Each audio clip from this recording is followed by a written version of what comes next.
Президенти Ҷумҳурии Тоҷикистон, асосгузори сулҳу ваҳдати миллӣ, пешвои миллат, муҳтарам Эмомалӣ Раҳмон.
Саломат бошед, якҷояи армаш.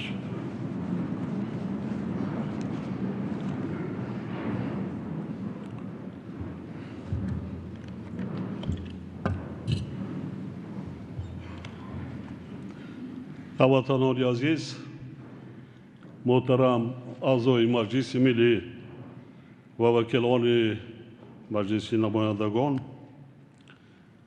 Паёми Президенти мамлакат ба мақоми олии қонунбарори кишвар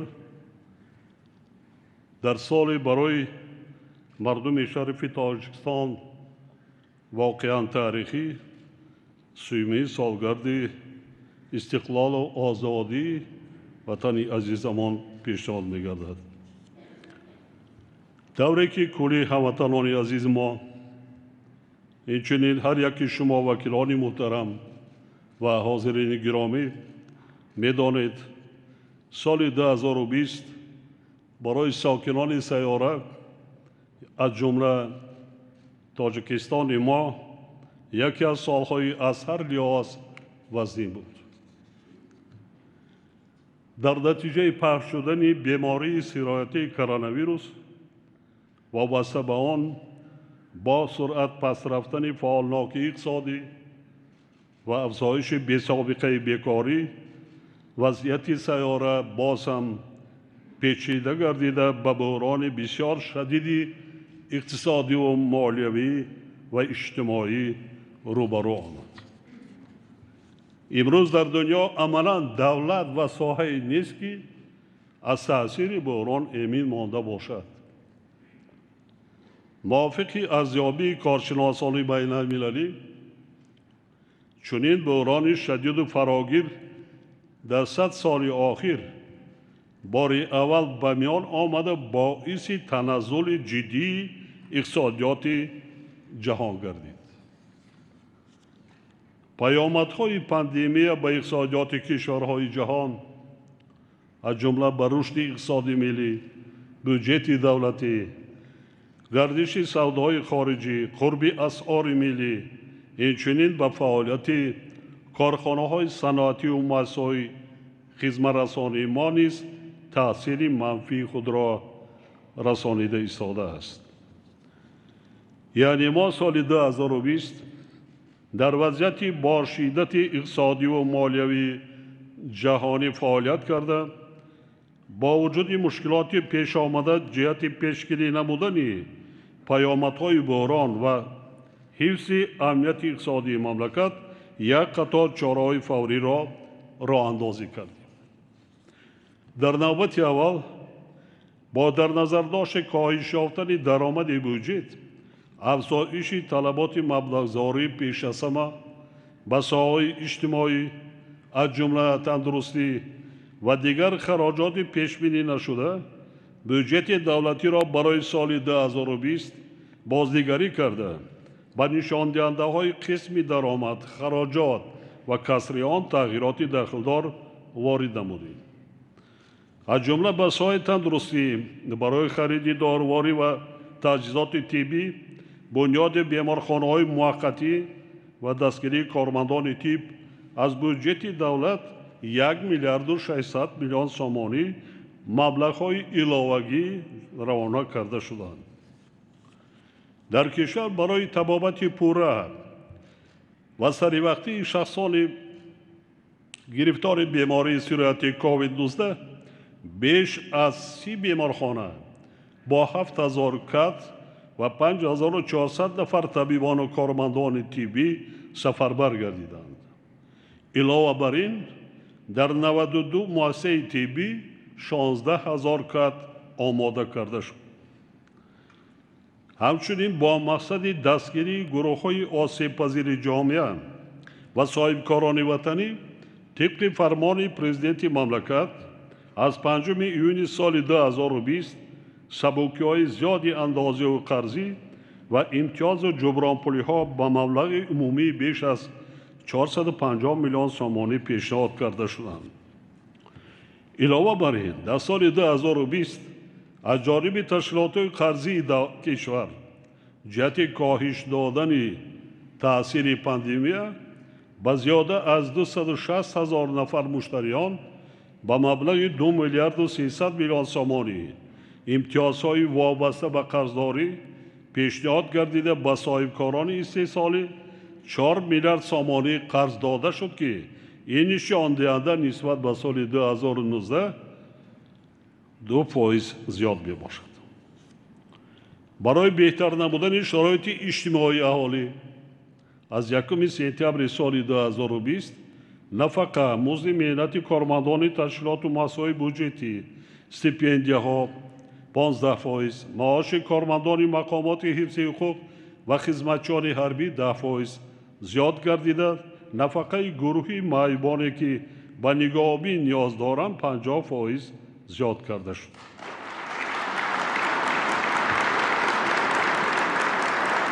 бо мақсади ҳифзи амнияти озқавори кишвар ва афзун намудани ҳаҷми истеҳсоли маҳсулоти худӣ, майдони кишти асосӣ ва такрории зироатҳои кишоварзӣ дар масоҳати даҳҳо ҳазор гектар афзоиш дода шуд.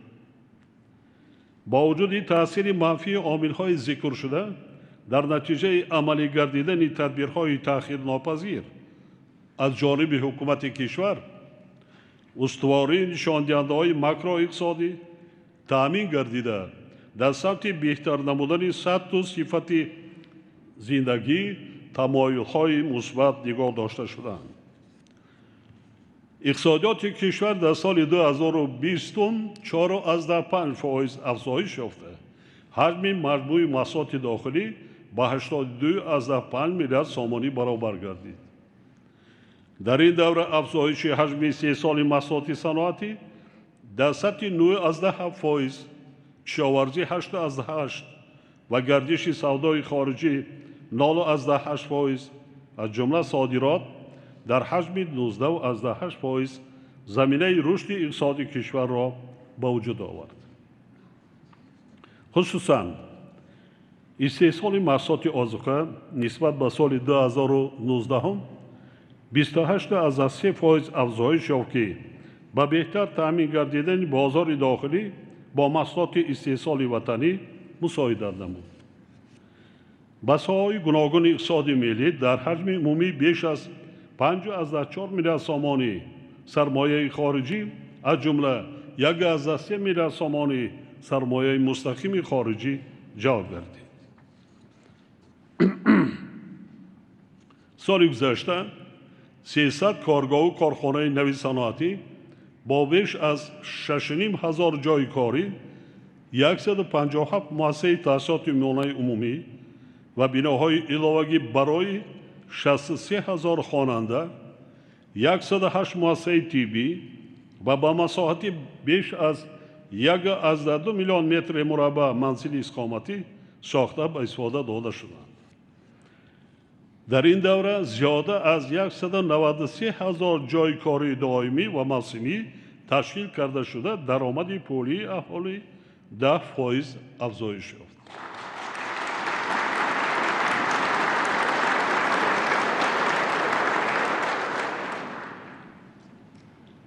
پس‌اندازها در نظام بانکی کشور در سال 2020 17.2% افزوده 11.4 میلیارد سامانی را تشکیل نمود که این گواه زیاد شدنی درآمد اهالی و اعتماد مردم به تشکیلات‌های قرضی میباشد.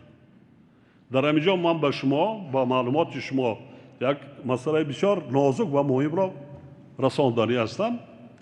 در سال 2020 با سبب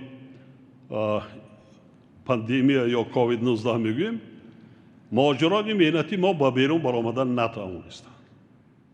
80% بیرون برآمدن نتوانستند. همگی در مجموع از 460 450 به حساب میانه هر سال که با بیرون با کار میرفتند، در سال 2020 همگی 111,000 بیرون برآمدند. یعنی من آنچه اشاره کرده هستم در داخل کشور، یعنی ما ذخیره امکانیات داریم که در آینده باز هم بهتر کار کرده، شرایط کاری، کارخانه‌های استحصالی مهیا کرده یا در ساحه کشاورزی مردم خود را پورا با کار تامین نماییم.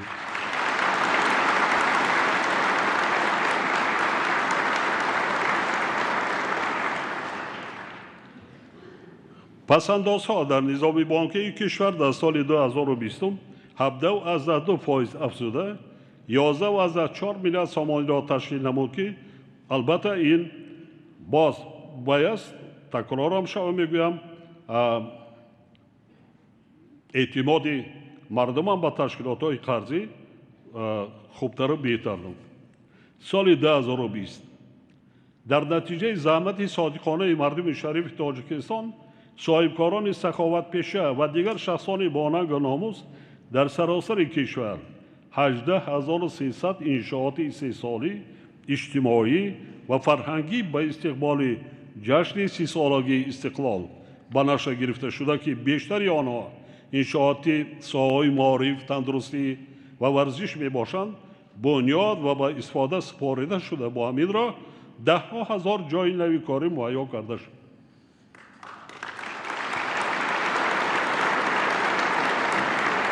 با استفاده از فرصت به خرد و بزرگ تاجیکستان از جمله به صاحبکاران و شخصان سخاوتمند برای فعالیت صافدلانه به خاطر آبادی و پیشرفت وطن محبوبمان منتداری صمیمی بیان می‌نمایم.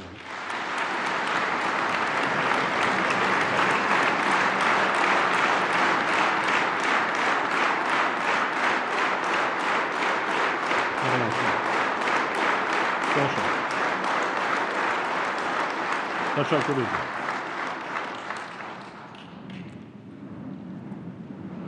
سال 2020 همچنین با رویدادهای بسا مهم و خاطرمان خود به تاریخ دولتداری ملی ما وارد گردید. در این سال ما جشن‌های 5500 سالگی سرازمی باستانی و 700 سالگی کمال خورجندی را در اساس قرار سازمان با نفوذ بین المللی یونسکو تجدید کردیم. همچنین با اشتراک فعالان خلقی عزیزمان سال گذشته دو چاربینی بسیار مهم سیاسی، یکم انتخابات وکیلانی مجلس نمایندگان، مجلس‌های محلی وکیلان خلق و دوم انتخابات پرزیدنت جمهوری تاجیکستان در فضای صلح و آرامی، ثبات کامل سیاسی و وحدت ملی برگزار گردید.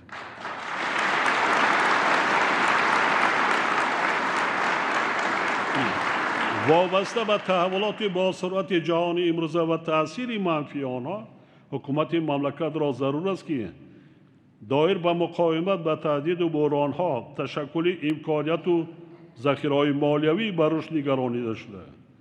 تامین نمودن گوناگون‌سازی اقتصادیات، گسترش روند رقمی‌کنانی، دسترسی مالیوی و دستگیری صاحبکاری، حل مسائل اجتماعی اهالی کشور، آمادگی به پیامدهای تغییریابی اقلیم و گسترش به اقتصاد سبز فعالیت خود را تقویت بیشتر باشد.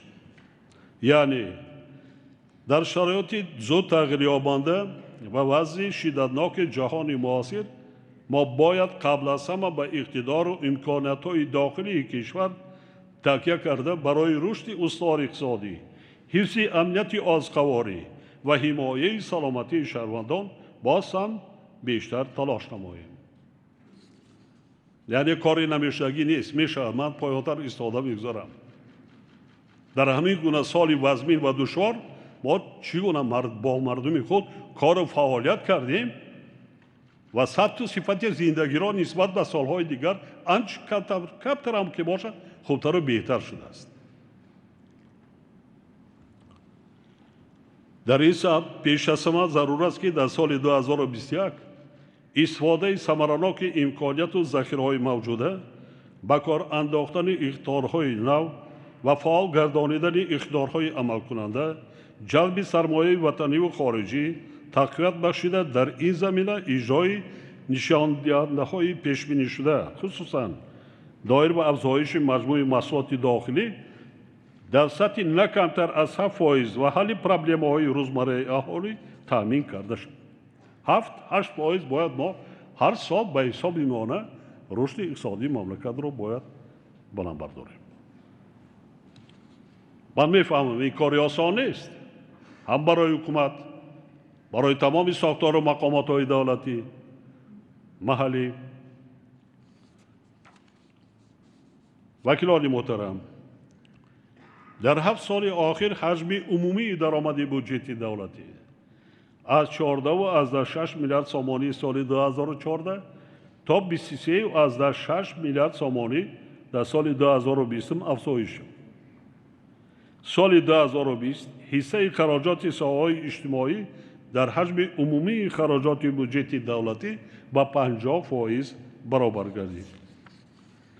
با وجود این مسائل گزارش پوره به استانداردهای بین المللی حسابات مالیوی و نظام مبلغ‌زاری الکترونی از جمله نظام خرید الکترونی دولتی تا هنوز حل نگردیده است و ما در این سبب از طلبات زمانه خفا مانده ایستاده‌ایم.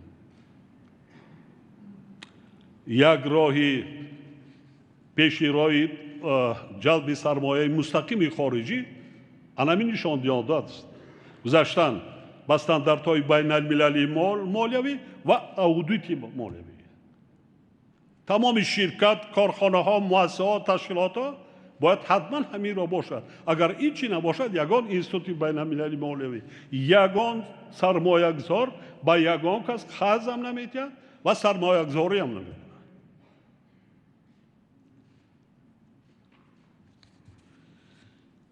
با مقصد تنظیم مناسبت‌ها در سمت پیشبرد به حسابگیری محاسبی و جلب سرمایه مستقیم به وزارت‌های مالیه، صنعت و تکنولوژی‌های نو، کمیته دولتی سرمایه‌گذاری و اداره اموال دولتی، کمیته انداز و دیگر مقامات نظارتی سپارش داده می‌شود که برای جاری نمودن استانداردهای بین المللی حسابات مالیوی و از اودیت هر ساله حتمی گذاشتن سوبیکت‌های دارای منفعت عموم و دیگر سوبیکت‌های خواجگیداری چاره‌های تأخیرناپذیر اندیشند. حتما ما معین کردن ما در کار از چند میلیون بالا قرار قبول کردن در کار صرف نظر کدام ساختار و مقاماتی دولتی است، خصوصی است، شخصی است، چیه که نباشه. 1 میلیون است، 2 میلیون است، از 2 میلیون 3 میلیون بالا 1 میلیون بالا سامان من در نظر دارم حتمی اودیت گذاشته باشه. اینا معین کردنش در کار حکومت جمهوری تاجیکستان. ایده همه راضی نیست، نه همه، حتی ساختارهای مقامات‌های دولتی این شفافیت اقتصادی را معین میکنه. هم سایی کاری ده، هم ساختارهای مقامات‌های دولتی. قابل ذکر است که دارایی‌های نظام بانکی از 311 میلیارد سامانی سال 2000 با بیش از 26 میلیارد سامانی در سال 2020 رسانیده شدند. در سال سپری شده از جانب تشکیلات‌های قرضی به ساحه‌های گوناگون اقتصاد کشور قریب 10 میلیارد سامانی قرض داده شده است که نسبت به سال 2019 4.6% زیاد میباشد. عموما سال 2020 به اقتصادیات جمهوری تاجیکستان 15 میلیارد سامانی جلب کرده شده است. باز علاوتاً ما زیاده از 70 میلیارد 70 لایحه با جلب 40 میلیارد سامان لایحه‌های سرمایه‌گذاری دولتی را عملی کرده ایستادیم. اگر 40 میلیارد جمع کنیم این 55 میلیارد.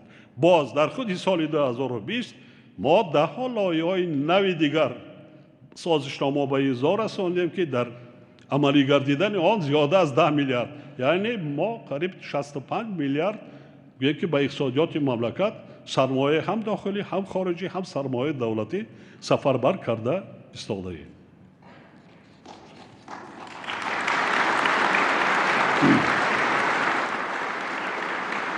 ولی این نشان دهنده برای رسیدن به هدف‌های رشدی کشور قانع کننده نیست. ذکر باید کرد که هنوز هم ناکفایه بودن حجم قرضی به ساحه اقتصاد ملی، نظام سوسی اداره کنی کارپوراتیوی، زیاد بودن خفای عملیات و قرضی، باقی ماندن قضای غیر فعال، کافی نبودن جلب سرمایه به نظام بانکی و تأسیس نمایندگی بانک‌های خارجی جهت بهتر نمودن مبلغ‌زاری کارخانه‌های 3 سالی از جمله کمبودی‌های میباشند که باید هر چیز زودتر برطرف کرده شود.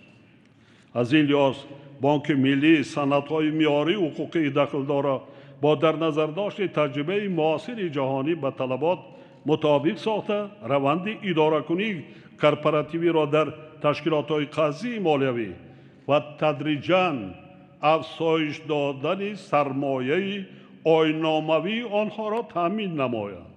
آموختن در کار کدام بانک‌ها کدام سال تشکیل کرده شده است، سرمایه آیین‌نامویش در وقت تشکیل کردن چی بود و حاضر چقدر است. این هم یک مانع رشد اقتصادی است. این هم بسیار نشان دهنده مهم است برای رشد و ترقیات اقتصادیات دولت.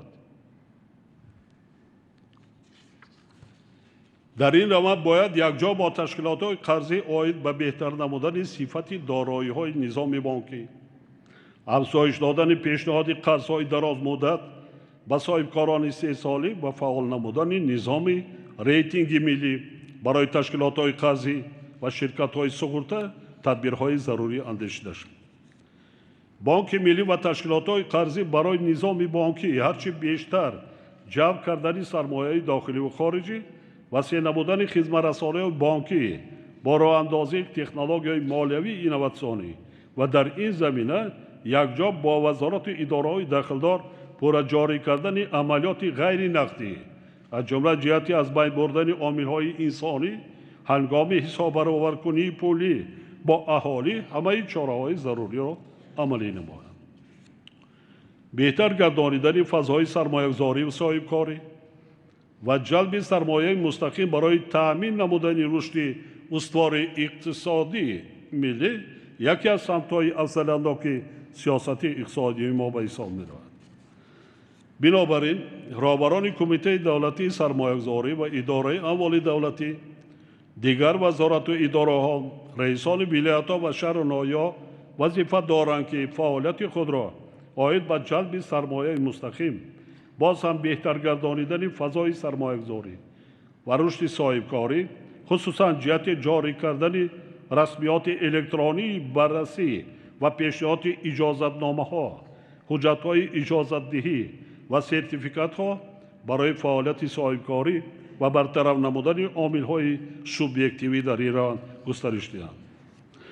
ба мақомоти мазкур супориш дода мешавад ки минбаъд ба расмиятдарории фаъолияти сармоягузориро дар кишвар тавассути пурра ҷорӣ намудани низоми электронию рақамӣ амалӣ созанд ва фаъолияти марказҳои хизматрасониро ба соҳибкорону сармоягузорон дар шаҳру ноҳияҳои кишвар баромонанд. дар шароити кунунии рушди технологияҳои рақамӣ шарти асосии рақобатнокии иқтисодӣ ба шумор меравад. татбиқи барномаҳои қабулнамудаи мо барои гузаштан ба ин раванд қонеъкунанда нестанд ва зарур аст ки чораҳои ба ташаккули шароит барои тақвияти соҳаи рақамикунонӣ мусоидаткунанда андешида шаванд. бо мақсади таҳкими асосҳои институтсионалии иқтисоди рақамӣ, рушди инфрасохторӣ, иттилоотиву коммуникатсионӣ дар тамоми қаламрави кишвар, рақамикунонии соҳаҳои иқтисоди миллӣ ва вусъатбахшии раванди амалӣ намудани ҳукумати электронӣ ба ҳукумати мамлакат ва сохтору мақомоти дахлдор супориш дода мешавад ки доир ба таъсис додани агентии инноватсия ва технологияҳои рақамӣ назди Президенти Тоҷикистон чораҷӯӣ намоянд. илова бар ин бо мақсади фароҳам овардани шароити мусоид барои ҷалби сармояи шаҳрвандон ба иқтисоди миллӣ пешниҳод менамоям ки соли ҷорӣ дар ҷумҳурии Тоҷикистон авф бинобар қонунигардонии маблағҳо ва дигар дороиҳо гузаронида шавад.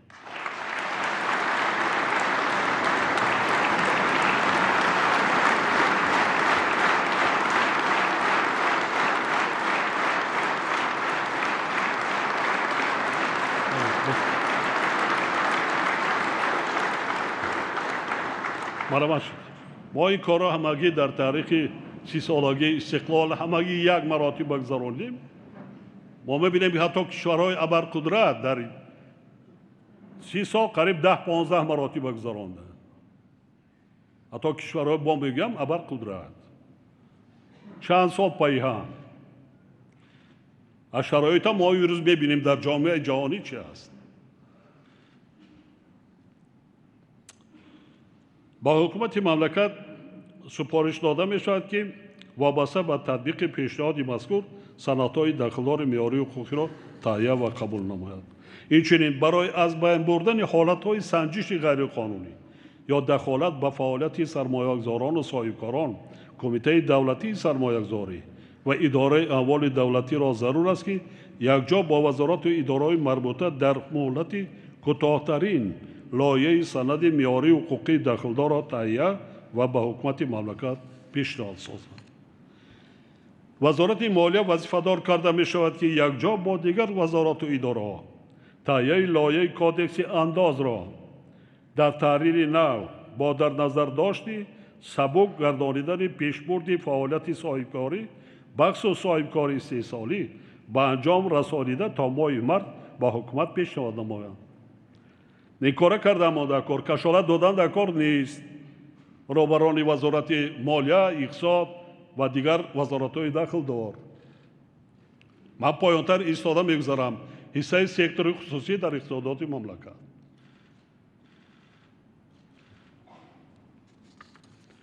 ҳукумати мамлакат саҳми бахши хусусиро дар стратегияи миллии рушд барои давраи то соли 2030 ҳамчун нерӯи пешбарандаи рушди босуботи иқтисодӣ воситаи асосии таъмин кардани ҳадафҳои миллӣ ва дар ин замина муайё намудани шароит ҷиҳати зиндагии арзандаи мардум муайян кардааст. در روند خصوصی‌گردانی مالکیت دولتی و عملی سازی لایحه‌های انفرادی تجدید ساختار سوبیکت‌های انحصار طبیعی و کارخانه‌های عظیم دولتی تا 90% دارایی‌های دولتی به بخش خصوصی داده شدند. در نتیجه دستگیری پیوسته دولت و حکومت، حالا بخش خصوصی با مرام انکشاف یافته امروز سهم آن در مجموع محصولات داخلی بیش از 70%، در تأمین اهالی با جای کاری 68% و درآمدهای اندازی به بودجه دولت 80% را تشکیل می‌دهد.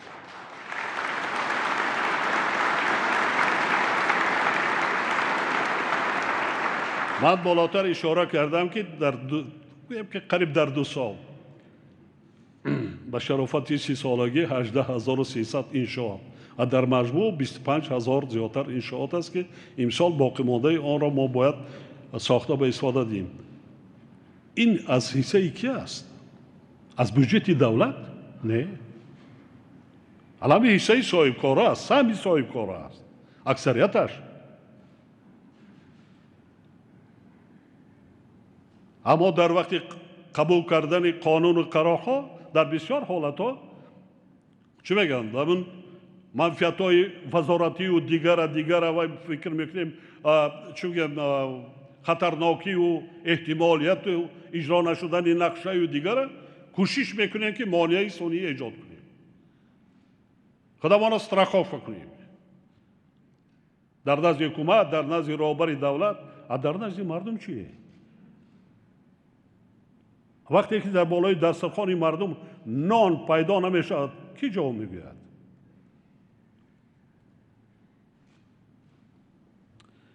حالا برای رشد ساحه‌های مختلف اجتماعی و اقتصادی کشور 70 لایحه دولتی سرمایه‌گذاری به مبلغ عمومی قریب 40 میلیارد سامانی تطبیق شده ایستاده است. تنها در سال 2020 29 سازشنامه سرمایه‌گذاری دولتی با مبلغ 10 میلیارد سامانی به امضا رسانیده شد که برای بهتر نمودن حفظ اجتماعی اهالی، خدمت‌رسانی‌های طبی، بنیاد انشاءات ساحه معارف، رشد دهات، ساختمان و برقرارسازی راه‌ها و انشاءات انرژتیکی روانه گردیده است. از سال 2013 تا به امروز از جانب حکومت مملکت با شرکت‌های وطنی و خارجی 17 سازشنامه عاید به سرمایه‌گذاری مستقیم به امضا رسانیده شده است که در دایره آنها 15 کارخانه نوی 3 ساله با مبلغ عمومی زیاده از 10 میلیارد سامانی بنیاد گردیده. بیش از 7000 نفر ساکنان مملکت با جای کار دائمی تامین کرده شدند.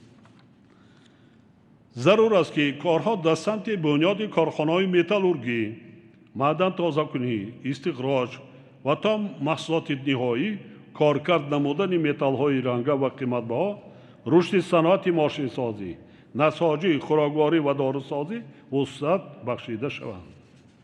حاضرین گرامی، بعدی به دست آوردن صاحب استقلالی سیاست دولت در ساحه صنعت کاملا تغییر یافته. توجه اساسی به تقویت استحصالات و صادرات محصولات تیار برای وارد نمودن تکنولوژی‌های نو، استفاده هرچی بیشتری منبع‌های اشیاء خام محلی، کارکرد پوره آن و استفاده وسیع ذخیره‌های مهنتی روانه کرده شد.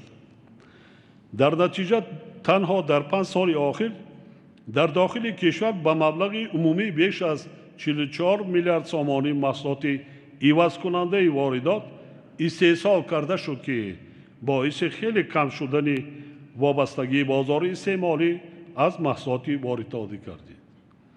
با مقصد تدریجاً زیاد کردن حجم استحصال محصولات صنعتی رقابتناک، ما صنعتی کنانی با سرعت کشور دفعه 4 ملی اعلان نمودیم.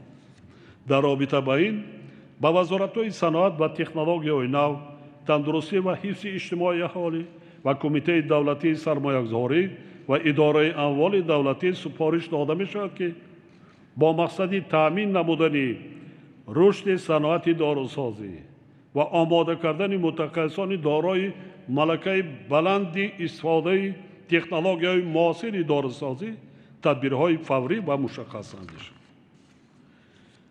Тоҷикистон дорои захираҳои бои маъданиву ғайримаъданӣ аз қабили металлҳои сиёҳ ранга, қиматбаҳо, нодир, сангҳои худҷилоб ва ороишӣ, ангишт ва монанди инҳо мебошад, ки ҳаҷми тасдиқшудаи онҳо садҳо миллиард сомониро ташкил медиҳад. имрӯз дар Тоҷикистон беш аз 600 кон ва 800 зуҳурот кашф ва омӯхта шудааст, ки дорои зиёда аз 60 навъи ашёи хоми маъданиву ғайримаъданӣ мебошад. ҳоло ҳамагӣ 27% захираҳои зикршуда истихроҷ ва коркар шуда истодааст, ки чунин ҳолат барои расидан ба ҳадафи чоруми стратегии мо қонеъкунанда нест. бинобар ин зарур аст, ки саридораи геология корҳоро дар самти омӯзиши геологӣ, гузаштан ба стандартҳои байналмилалии ҳисоби захираҳо, истифода аз навбарқароркунӣ ва ҳифзи захираҳои ашёи хоми минералӣ, инчунин назорати равандҳои хатарноки геологӣ ва омӯзишу мониторинги обҳои зеризаминӣ тақвият бошад. ҷиҳати рушди саноати маъдан ва дигар соҳаҳои саноати коркард ба саридораи геология якҷо бо вазорату идораҳои марбута супориш дода мешавад, ки дар асоси таҳлили захираҳо ва дараҷаи омӯзиши геологии онҳо лоиҳаи барномаи давлатии рушди соҳаи геологияро барои солҳои 2021-2030 таҳия ва ба ҳукумати кишвар пешниҳод намоянд. соли 1991 дар кишвар ҳамагӣ 358 корхонаи саноатӣ ба қайд гирифта шуда буд. танҳо соли 2020 300 корхонаву коргоҳҳои нави саноатӣ бо зиёда аз 6500 ҷойи корӣ сохта ба истифода дода шуданд. дар натиҷа соли гузашта шумораи корхонаҳои саноатӣ ба 2274 расида, тибқи ҳадафҳои муайян гардида дар 7 соли оянда ба зиёда аз 3500 расонида мешавад, яъне беш аз 54% афзоиш меёбад. барои бисёр заҳмат кашидан мо зарур мешавад. дар робита ба ин роҳбарони вазорати саноат ва технологияи нав, дигар вазорату идора, вилоятҳо ва шаҳру ноҳияҳо вазифадор карда мешаванд, ки бо мақсади татбиқи бемайлони саноатикунонӣ бо сурати кишвар мушкилоти ҷойдоштаи соҳаро давра ба давра ҳаллу фасл намоянд. вазоратҳои рушди иқтисод ва савдо, саноат ва технологияҳои нав, маориф ва илм дар самти ташкили низоми сабраноки тайёр намудани мутахассисон ва бозомӯзии онҳо дар дохил ва хориҷи кишвар, инчунин оид ба таъсиси маҷмӯъаҳои саноати илмӣ, аз ҷумла паркҳои инноватсиониву технологӣ чораҷӯӣ намоянд. бо ин мақсад ҳамасола шумораи донишҷӯён ва мутахассисоне, ки ба муассисаҳои таълимии хориҷи кишвар барои таҳсил ва такмили ихтисос фиристода мешаванд, 2 баробар зиёд карда шавад. дар давраи соҳибистиқлолии кишвар ҷиҳати ҳалли мушкилоти соҳаи энергетика ва рушди он 34 лоиҳаи давлатии сармоягузорӣ ба маблағи 57,2 миллиард сомонӣ амалӣ карда шудааст. ҳоло дар ин самт боз 17 лоиҳаи давлатии сармоягузорӣ ба маблағи 16,4 миллиард сомонӣ татбиқ гардида истодааст. дар ин давра зиёда аз 2000 мегаватт иқдорҳои нав ба кор андохта, ҳаҷми истеҳсоли нерӯи вақт аз 17 миллиард киловаттсоати соли 1991 ба 21 миллиард киловаттсоат дар соли 2019 афзоиш дода шуд. ҳукумати Тоҷикистон азм дорад, ки бо мақсади дар ояндаи наздик таъмин намудани истиқлоли энергетикӣ бо нерӯи барқ пурра қонеъ сохтани талаботи аҳолӣ ва иқтисоди миллӣ бунёду таҷдиди як силсила иншооти хурду бузурги ҳаётан муҳимро вусъат бахшад.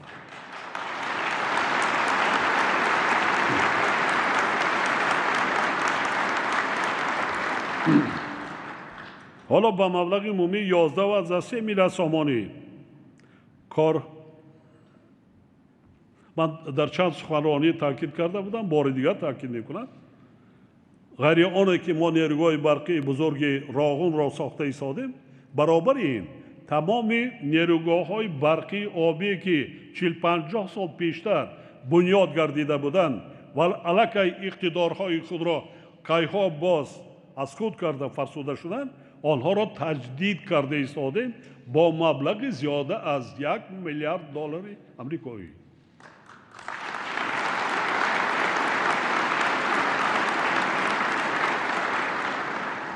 ҳоло ба маблағи умумӣ 11.3 миллиард сомони корҳо оид ба таҷдиди нерӯгоҳи барқии обии Норак, Сарбанд, Қайроқум ва дар доираи лоиҳаи Каса 1000 сохтмони хатҳои интиқоли барқи 500 киловатта ва зер истгоҳҳо идома дошта, бунёди нерӯгоҳи барқии обии Себзор дар ноҳияи Рошқалаи вилояти мухтори Кӯҳистони Бадахшон оғоз гардидааст.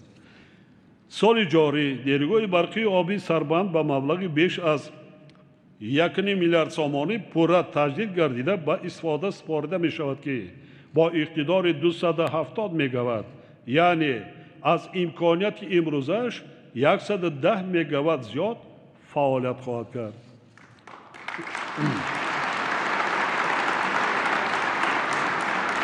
инчунин соли ҷорӣ сохтмони хати интиқоли барқи 500 киловатта аз нерӯгоҳи барқии обии Роғун то зеристгоҳи конвертории Сангтуда ки имконияти содироти барроз зиёд менамояд ва корҳо доир ба навсозӣ ҷиҳати кам кардани талафоти нерӯи барқ ва ҷорӣ намудани низоми муосири ба ҳисобгирии он дар шаҳрҳои Душанбе, Бохтар, Кӯлоб, Панҷакент, Истаравшан, Исфара, Конибодон, Бӯстон ва намояндагонро ба маблағи 2.4 миллиард сомонӣ оғоз мегарданд. бо вуҷуди ин дар самти таъмини доимию устувори нерӯи барқ як силсила масъалаҳои муҳими ҳалталаб вуҷуд доранд ки истифодаи самараноку сарфакоронаи он аз ҷумлаи ҳамин масъалаҳо мебошад. аз ин рӯ вазорати энергетика ва захираи об ва ширкатҳои соҳаро зарур аст ки якҷо бо вазороти идораҳо ва дигар сохторҳои дахлдор вобаста ба ҳалли масъалаҳу мушкилоти соҳа, хусусан дар бобати ба ҳисобгирии истеҳсол ва истеъмоли барқ, кам кардани талафот ва истифодаи таҷҳизоти барқии каммасраф тадбирҳои амалиро роҳандозӣ намоянд. ҳамин қувваи барқ барои мо басанда аст, оне ки дорем, лекин бо ҳар тарзу воиста ҳоло ки ҳисоби китоби дурусти бо истифодаи технология ва зиразамон пурра мо таъмин накардем, талафот хеле сол ба сол зиёд шуда истод аст. ҳоли зиёда аз 3 миллиард киловатт-соат талафот аст, 16%. як камбудии кори соҳаи энергетикои мамлакат умуман ҳукуматҳо роҳбарони вилоят, шаҳрноят дар ҳамин аст. ба чӣ корҳо даст намезананд? ҳоло санҷишҳо рафта истоданд. муҳтарам аъзои Маҷлиси Миллӣ ва вакилони Маҷлиси намояндагон, солҳои охир соҳаи роҳу нақлиёт низ бомаром рушд намуда, дар натиҷа мо ба яке аз ҳадафҳои стратегияи худ, яъне раҳоӣ аз бонбасти коммуникатсионӣ ноил гардидем.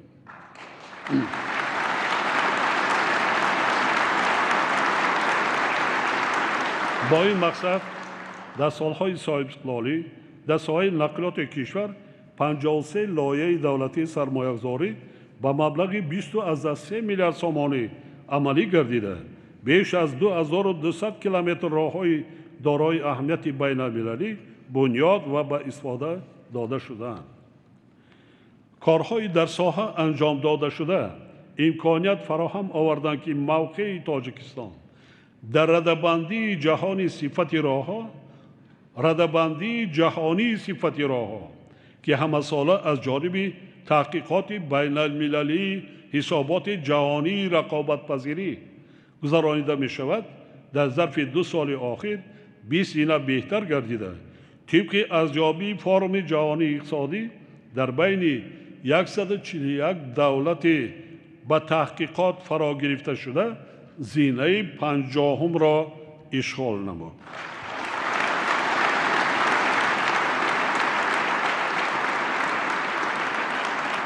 дар ин раванд мо бояд солҳои наздик бо зиёда аз 1500 کیلومتر راههای بین المللی را ساخته به استفاده سپاریم.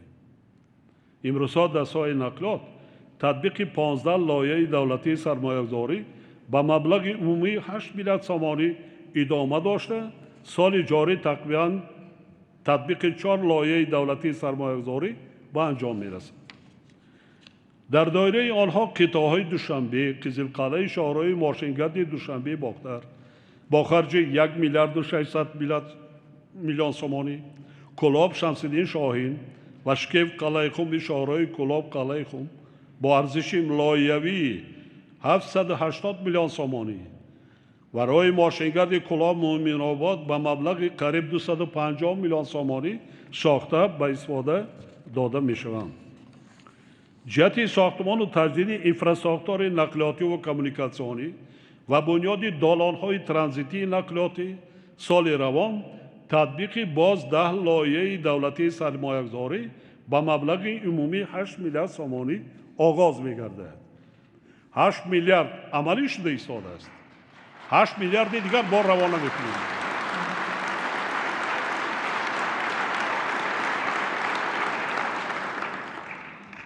در دایره این لایحه ساختمان راه آبیگرد نورآباد، قطعه‌های قلعه خم، ونج شاهراه دوشنبه کلمه، قزلقلعه باختر شاهراه دوشنبه باختر، راههای ماشینگرد خولبوک، تیمورملیک کانگورد و باختر دنغره، خوجند کانی بادام، ساختمان پلها از بالای دریاهای پنج در موضع کاکل ناحیه فرخار و دریای غون در شهر خاروق، تجدید راه ماشینگرد و بنیاد دالان‌های ضد ترمه در موضع برسم ناحیه شغنان عملی کرده می‌شوند. سال جاری لایحه کشی راه‌های ماشینگرد دنغره گلستان و گلستان کلاب پورا به انجام رسانیده. سال 2022 ساختمان آنها آغاز می‌شوند. این معلومات برای دپوتات‌ها بسیار وکیلانی محترم ما عین مدعا، یعنی برای نکس‌هایی که از طرف درخواست‌هایی که انتخاب کننده ها داشتیم برای شما معلومات در کار بود. برای فعالتر در کارهای سازندگی بنیادکاری اشغال کردن.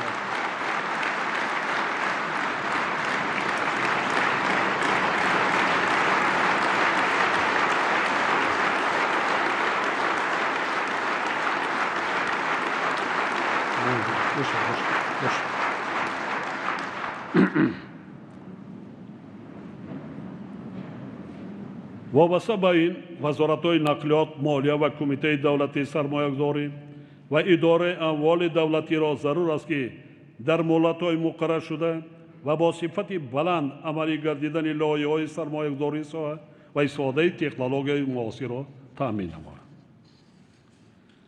وزارت نقلیات باید با دیگر وزارت اداره تقویت انفراستراکچور نقلیاتی، تشکل دالان‌های نقلیاتی ترانزیتی، برآمد به بندرهای بحری، بنیاد ترمینال‌های نزد سرحدی و مرکزهای لوجستیکی را تامین نمایند.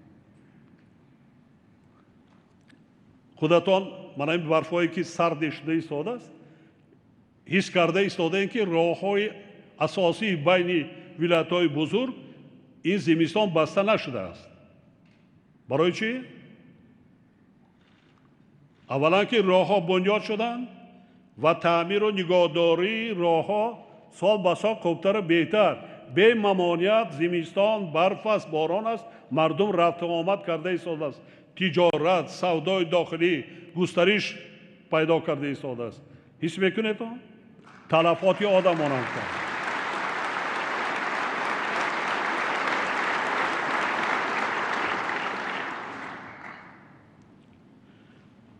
اکنون وقتی رسیده است که راه‌های داخلی بین ناحیوی، بین جماعت‌ها، بین شهرها، خب اینها در بین خود دهه‌های اهالی شهرک و محله‌های زیست آن را خوبتر بهتر کنیم. 1 سال است، 2 سال است کردن ما لازم. در یک جای با مردم کردن ممکن. در اینجا از آن جمله من باوری کامل دارم اگر تشبوس در دست وکیلان محترمی ما باشند، خب اعضایان حکومت و عموما خدمتچیان دولتی فقط تشکیلاتچی در کار مردم ما خوب دستگیری میکنند. برای خوبتر و بهتر کردن شرایط زیستی خودش میکنند، دستگیری میکنند. ببینید همه چی را حواله به بودجت کردن اما در کار نیست. بودجت دولت 26 میلیارد. من اشاره کرده ایستادم اگر رقم ها را نوشته جمع و ترک کنید بینیتون ساحادا چقدر مبلغ ها رفته ایستاده است. همه ای از بودجت نیست. 44 میلیارد فقط سرمایه 70 باز 20 میلیارد دیگه سوای کردیم 65 میلیارد. خب غیر در یک ساحه نقلیات 16 میلیارد رفته ایستاده است. غیر آنه که عملش نیست. ساحه انرژتیکا، ساحه معارف، ساحه تندرستی.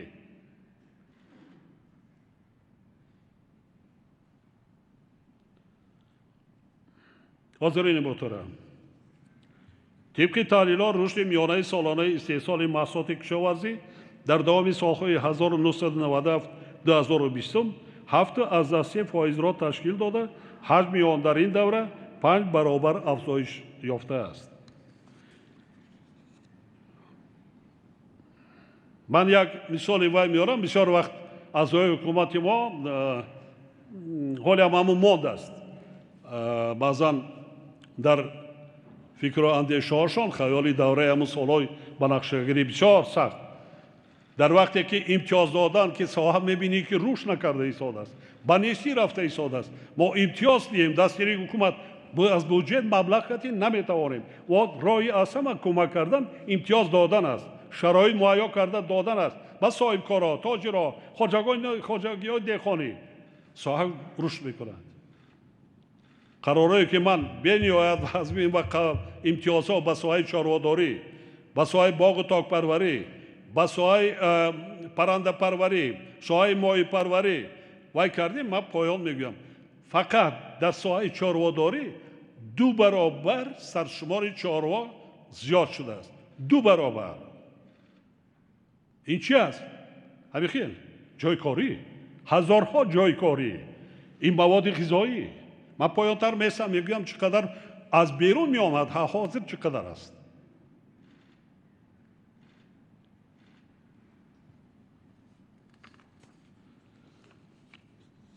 امتیازها برای رشد ساحه‌های چاره‌داری، پرنده پروری و ماهی پروری پیشنهاد شده به رشد ساحه‌های ذکر شده تکالیف جدی بخشیدند.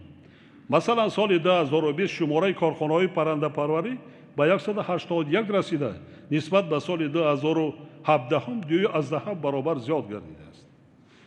در سال 2020 استحصال گوشت پرنده نسبت به سال 2017 هم 5 برابر افزوده است و استحصال توپ قریب 1 میلیارد دلار را تشکیل داده، 5.5 برابر زیاد شده است.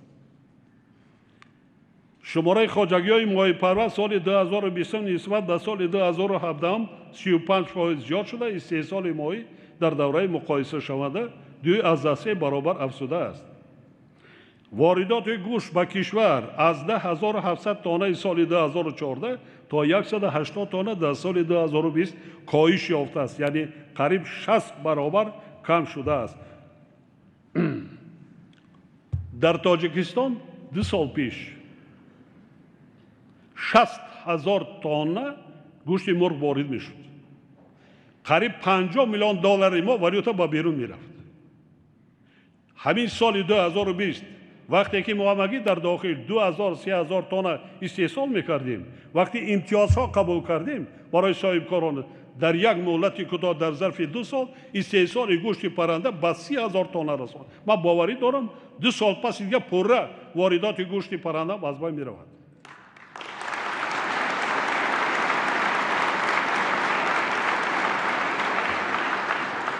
شهروندان ما، پدر و مادران، بابای ما، شما خودی ما شما خب در یاد داریم در زمان گذشته، در زمان شوروی و جمهوری تاجیکستان از بیرون در یک سال تا 180,000 تانه کارتاشکا وارد میشد و 140-150,000 تانه گوشت، محصولات گوشتی. آنچه من اشاره کردم 180 تانه مگه در سال 2020 وارد شده است. خب پرسیده میشد حسابی چی تامین شد؟ پرابلم در تاجیکستان درباره استعمال گوشت است. رحمت به پدر مادر مردم تاجیکستان که انمون گیم که تشبوس ما را درباره عملی نمودن قانون درباره تنظیم رسم آینا قبول کرده دستگیری کردن 2 برابر سرشمار چاروا صرفه شده زیاد گشت که هم محصولات شیری هم محصولات گوشتی سال به سال زیاد شده ایستاده.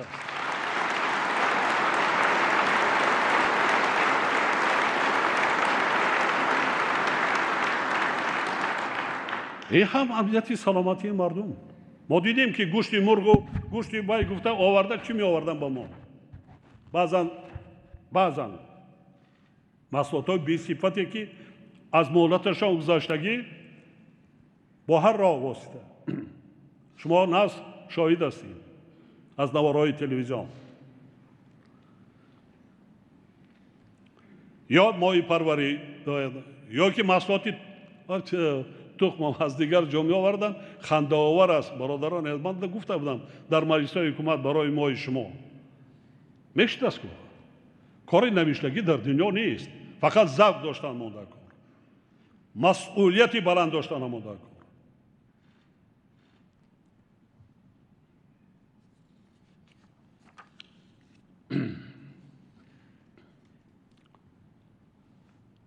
سال 2020 نسبت به سال 1991 استحصال غلادانگی ها قریب 5 برابر. کارتوشکا 7 از 7 سبزوات و زراعت های پالزی 4 و میوه 3 برابر زیاد شده است. ما زیاده از 1 میلیون تانه کارتوشکا استحصال میکنیم. 2-3 مراتبه امروز مردم تاجیک دهقانا کارتوشکا استحصال میکنند در یک سال.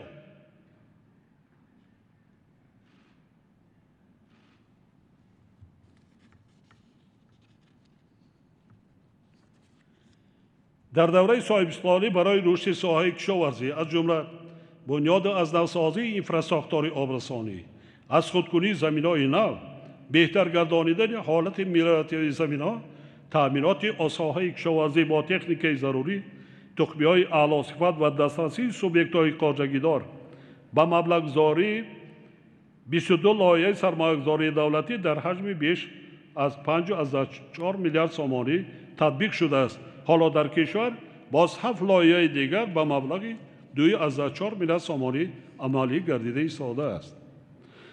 در دایره تطبیق برنامه ساحوی میدان و باغ و تاکزار کشور به بیش از 200,000 گکتار رسانیده شده است که نسبت به سال 1991 2.2 برابر زیاد میباشد. یعنی در زمان صاحب‌استقلالی در کشور زیاده از 112,000 گکتار باغ و تاکزار نو بنیاد گردیده است که حالا در حیث امنیت آزقاری مملکت با جای کاری، تأمین نمودن اهالی، رشد صادرات و با اشیاء خام تأمین کردن صنعت خوراکواری نقش نظررس بازیده ایستاده است. وقتی ساحه باغ تاک پروری در تل و تپه ها وای کردیم، حتی بعضا سیاستمداران در سابق اتحاد دولت‌های مستقل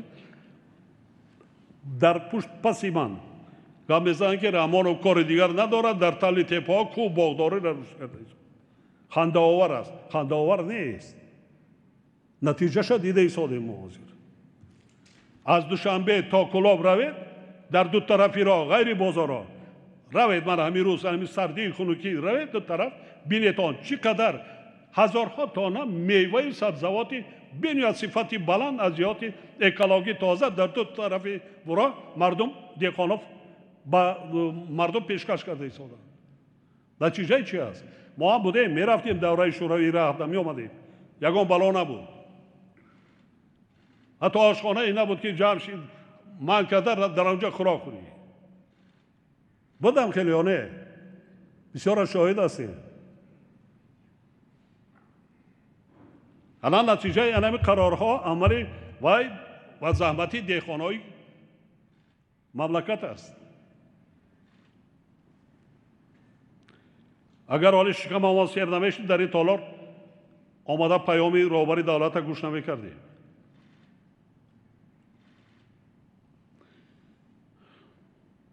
با این مقصد می باید افزایش دادن استحصال محصولات کشاورزی بسیار مهم بوده.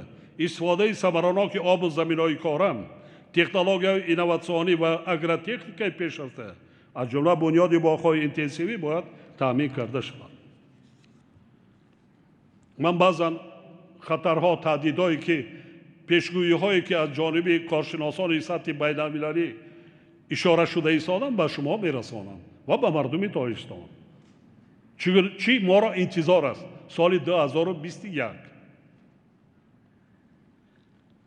اگر در یاد داشته باشید ماه اپریل سال 2020 در مراجعاتی که ما به شهروندان مملکت کردم، خب درباره تهدید و خطرهایی که پیش رو است که در فصل تیر ماه زمستان امسال و سال آینده بسیار دشوار و وزمین می شود. حتی خطر گرسنگی است، بالاروی نرخ‌ها می شود در دنیا، کمچینی محصولات غذایی دا آورده می رساند. همودا آماده رسیدیم. طبق تحلیل‌های متخصصان کارشناسان سازمان‌های با نفوذ بین‌المللی از جمله منشی سازمان ملل متحد، سال 2021 در میقات سیاره از لحاظ تأمینات به آذوقه‌واری یکی از ساحه‌های وزین و حتی هلاکتبار در 100 سال آخر می‌گردد. این سخنان من نه، این سخنان معاون منشی سازمان ملل متحد دایر به آذوقه‌واری. همچنین باید گفت که گرمشوی اقلیم در سال 2020 در تاریخ انسانیت بی‌سابقه بوده. گرما و خشکسالی و کم‌آبی سال گذشته در کشور ما از آغاز صاحب سالی بار یکم به قید گرفته شد. چی ما را انتظار است در این سال؟ به نهایت برای من بار دیگر همین فرصت استفاده برده به مردم تاجیکستان، به شما اعضایان حکومت، وکیلان مردمی اظهار کردنی هستند که ما جدی کار کردن نمایندگان. حالا وقت است، حالا عین مدعا است. وابسته به این رهبران ولایت‌ها و شهر نایا، خواجگی‌های دهقانی، هر یک کشاورز و هر یک عائله را ضرور است که استفاده ثمراناک زمین، پیش از همه زمین‌های نزد حولگی و پرزیدنتی، ذخیره کردن و استفاده تخمی‌های اعلی صفت و با همین راه گرفتن توسعه حاصل را مخصوصاً در سال 2021 تامین نمایند. در زمان صاحب سالی من 135,000 گکتار زمین را به مردم تقسیم کرده دادم. این برای بنیاد خانه‌های اقامتی یا میگم منزل‌های اقامتی برای 1,350,000 عائله. در زمان 75 سال گذشته با اهالی تاجیکستان همگی 73,000 گکتار زمین جدا کرده شده بود. الان که جمع کنید چقدر زمین در دست مردم است؟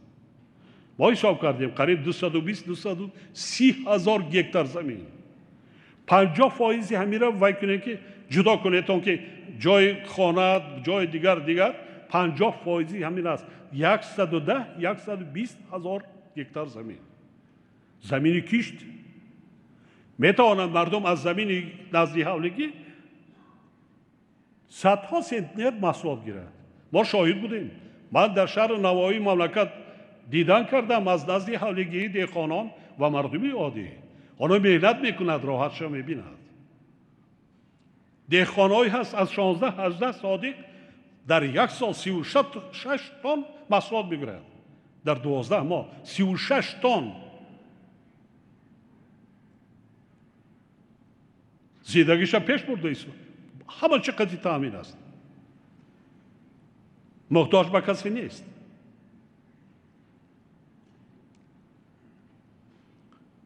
برای همینم دهقانان ارجمند من دستگیری میکنم. من پایان‌تر میگویم باز. شما جدی مراجعات‌های من را قبول کرده کار کنید. با امیدی هیچ کس نشوید. با امیدی خدای تعالی هم فرموده است از شما حرکت از من برکت. اگر با پشت زده در خانه دسترخوان پرتیم خدای تعالی هست میکند. اگر تا در زمین کلان نزنی دانه نپرتای او در دسترخوان بلا پیدا نمیشه.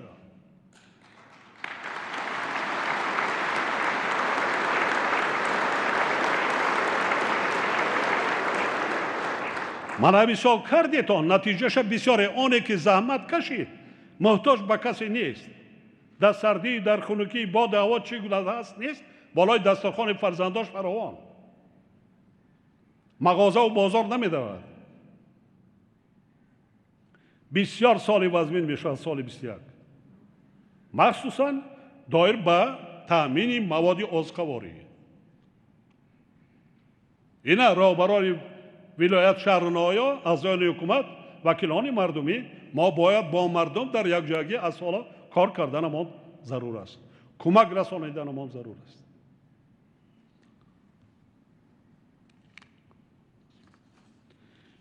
نتیجه زحمت صاحبدلانه کشاورزان و چاره‌های عملی نموده حکومت را ما امروز در فراوانی محصولات 3 سال خودی دیده ایستاده‌ایم. با در نظر داشت وضع مرکب جهان امروزه ما منبع نیز باید طرز کار کنیم که به هر گونه مشکلات احتمالی آماده باشیم و نگذاریم که مردممان از نارسایی مواد غذایی تنقیصی و محتاجی کشند.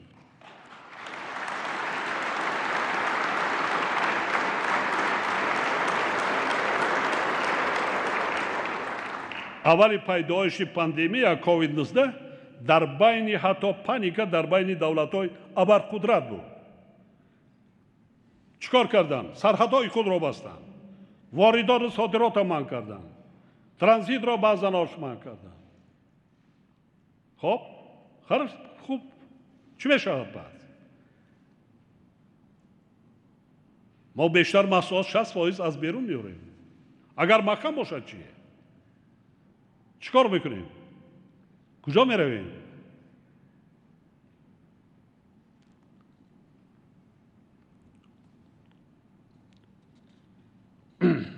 برای بینم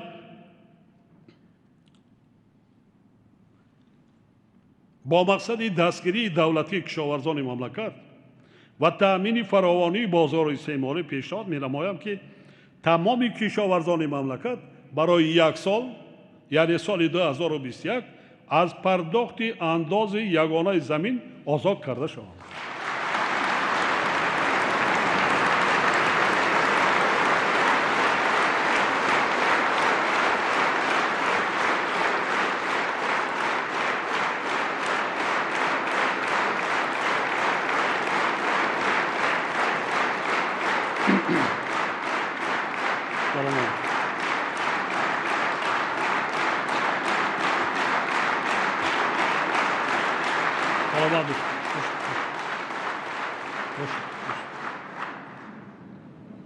حکومت کشور برای دریافت سرچشمه‌های علاوه‌ای برای پوشانیدن منبع اندازی مذکور چاره‌جویی نماید.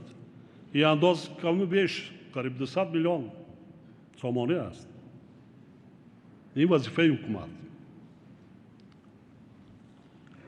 اگر در یاد داشته باشیدان من یک اندیشه را 12 سال پیش بیان کرده بودم. شاید بسیاری ها در این یا یک چی حاضر قبول کردن یا که هم خیلی بسیاری حتی بعضا سیاستمداران از من پرسیدن چرا ایمالش شما این چیز را گفتید؟ 12 سال پیش بود. من مردم تاجیکستان مراجعت کرده همین پیشنهاد کرده بودم که کوشش کنید که در هر یک عائله ذخیره 2 ساله مواد غذایی باشه. باید داریم. آن همونجا آمدیم. الان همین سال نه تیر ماه زمستان نه سال دیگه آمدیم. بینید این بدبختی را بینید. شکرانه و پایان‌تر میسم شکرانه ما اونقدر دشواری و وزمینی که حالا در اروپا دیگر منطقه‌های دنیا است اون در نرسه پروردگار مردم تاجیک. لیکن دیدیم که کی کفالت داده میتواند؟ کی؟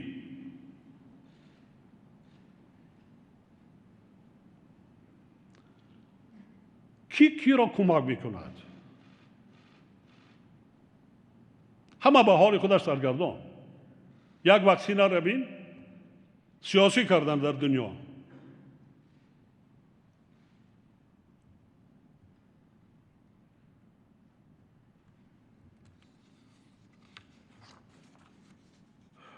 ҳамзамон бо ин вазоратҳои кишоварзӣ, молия, рушди иқтисод ва савдо, кумитаҳои давлатии сармоягузорӣ ва идораи амволи давлатӣ, идораи замин ва геодезӣ ҷиҳати ҷалби сармояи дохилӣ ва хориҷӣ барои рушди соҳа, ташкили марказҳои логистикӣ ва тибқи талаботи бозор ва стандартҳои байналмилалии сифат барои мондани коркард, бастубанд ва содироти маҳсулоти кишоварзӣ бояд чораҳои қатъӣ андешид. имрӯз дар ҷаҳон соҳаи сайёҳӣ яке аз соҳаҳои пешбарандаи иқтисодиёт ва бо суръати баланд рушд ёбанда ба ҳисоб меравад. бо дарки мавқеи ин соҳа дар иқтисоди миллӣ, мо рушди соҳаи сайёҳиро яке аз самтҳои афзалиятнок муайян карда, солҳои 2019-2021-ро солҳои рушди деҳот, сайёҳӣ ва ҳунарҳои мардумӣ эълон намудем. таҳлилон нишон медиҳад, ки соли 2018 бори нахуст дар замони соҳибистиқлолӣ шумораи сайёҳон қариб ба 1,200,000 нафар расида, нисбат ба соли 2017 2,6 баробар зиёд шудааст.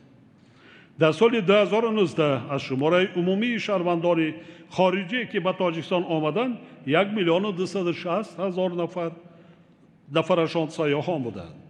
таи солҳои 2018-2020 дар кишвар 145 ширкати нав иҷозатномаи фаъолият гирифта. дар ин муддат дар маҷмӯъ 224 ширкат ба бозори сайёҳӣ ворид гардид. дар заминаи ташаббусҳои зикр гардида ва имтиёзҳои дар ин самт пешниҳод намудаи ҳукумати мамлакат, фаъолияти бахши хусусӣ густариш пайдо карда, шумораи меҳмонхона ва дигар инфраструктураи хизматрасонӣ зиёд шуд ва ин тадбирҳо ба рушди деҳот, хусусан дар хаттсайрҳои сайёҳӣ таъсири мусбат расониданд. зарур аст ки ин раванд боз ҳам густариш дода шавад. дар ин раванд Тоҷикистон ба қатори 10 кишвари ҷолибтарин барои боздиди сайёҳон ба 10-гонаи кишварҳои беҳтарини сайёҳӣ пиёда гардид. ба 5-гонаи беҳтарин аз рӯи низоми соддаи пешниҳоди раводид ва шоҳроҳи Помир ба 10 роҳи зеботарини дунё шомил шуда, пойтахти мамлакат шаҳри Душанбе ба 10-гонаи мавзеъҳои бехатар аз рӯи таъмини амният ворид гардид.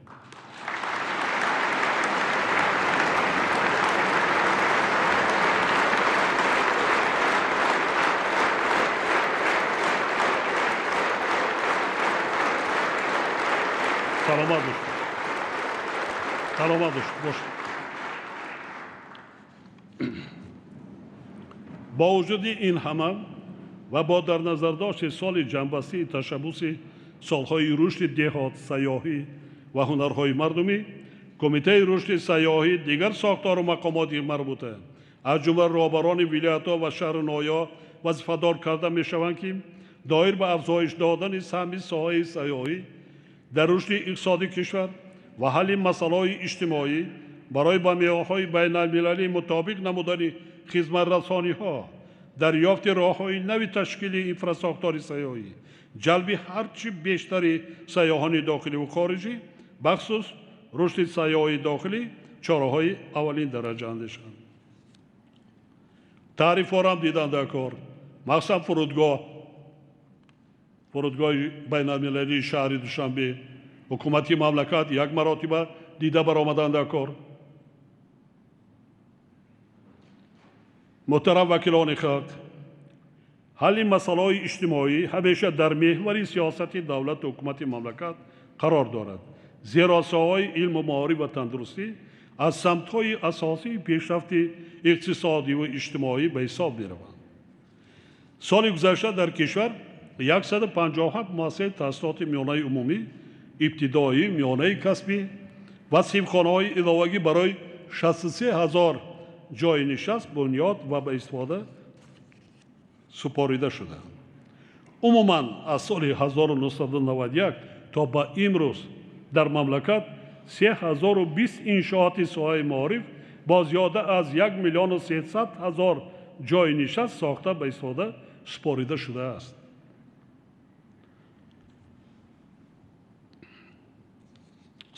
سال 91 خب در جمهوری امگی 1,323,000 خواننده بود.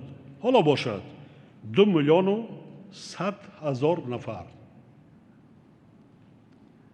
بعضا شهر نویا در یک سال 7,000 خواننده میرود. صنف یک نویای رودکی، شهر دوشنبه. ما برای بهتر کردن سطح و صفت تعلیم در همه زمینه‌های تحصیلات باید تمام شرایط ضروری را مهیا کرده در این روند مسئولیت پدر و مادر، اهل جامعه و آموزگاران را باز هم بلند برداریم. در این جهت مؤسسه‌های تیپ نوی زمان استقلال، مکتب‌های پرزیدنتی و لیسه و گیمنازیا پیشرفت بوده. هر سال بیش از 97% ختم کنندگان این مؤسسه سزاوار نام دانشجوی مؤسسه‌های تحصیلاتی عالی کشور و خارج از آن می‌گردد. وزارت معارف و علم را ضرور است که تشبث و تجربه این مکتب‌ها را دایر به بلند برداشتن سطح و صفت تعلیم در همه مؤسسه‌های تعلیمی کشور وسیع تطبیق نمایند. با مقصد باز هم بهتر کردن صفت تعلیم در پیام سال گذشته پرزیدنت و مجلس عالی سالهای 2020 2040 سالهای آموزش و رشد فنهای ریاضی دقیق و طبیعی در ساحه علم و معارف اعلام گردیدند و جهت تطبیق این تشبث از جانب حکومت مملکت نقشه چاربینی ها برای سالهای 2020 2025 قبول کرده شد. وزارت‌های مالیه، معارف و علم، اکادمی ملی علم‌ها، وزارت و کمیته‌هایی که در ساختارشان مؤسسه‌های تعلیمی دارند وظیفه دار کرده می‌شوند که یکجا برابران ولایت‌ها و شهر نویا در مورد عملی نبودن قرار ذکر شده به سرلنگاری راه ندهند و جهت تعزیزانیدن کابینت‌های فنهای ریاضی و دقیق و طبیعی تدبیرهای فوری اندیشیده از نتیجه کارها به حکومت مملکت گزارش دهند. علاوه بر این ضرور می‌شمارم که به خاطر بازم بیشتر به آموزش علم‌های ریاضی و دقیق و طبیعی جلب کردن نورسان و جوانان، عالمان و محققان و استادان و آموزگاران همه ساله آزمون جمهوری زیر عنوان علم فروغ معرفت گذرانیده شود.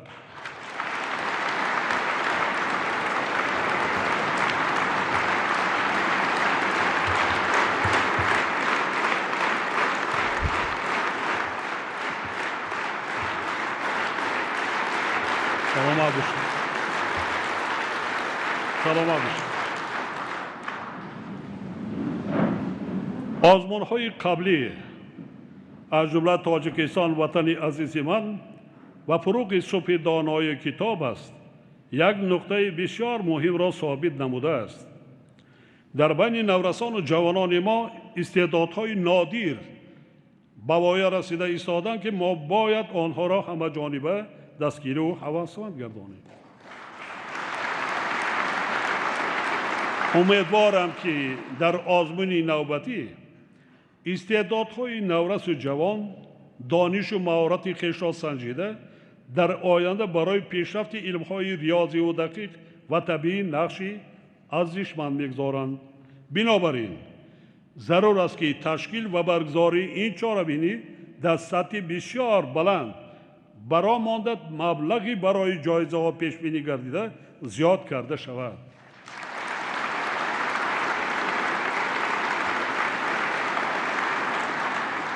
همچنین با حکومت مملکت، وزارت معارف و علم، مرکز ملی تستی، همه ساختار و مقامات دولتی از جمله رهبران ولایت‌ها و شهر نویا سپارش داده می شود که غالبان آزمون‌ها را از روی انتخاب خودشان با مؤسسه‌های تحصیلات عالی بدون امتحان قبول کرده برای هوسمندگردانی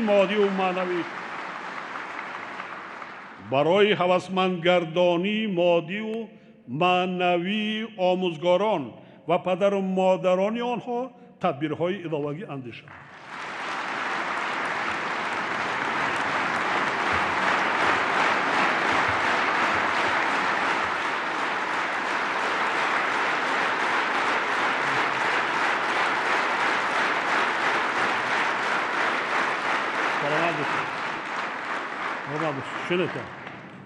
من علاقه در مجلس حکومت جمهوری تاجیکستان سپارشات دادم، سپارشات خیلی جدی دادم که اولا نظارت کنند که خب عدالت باشد،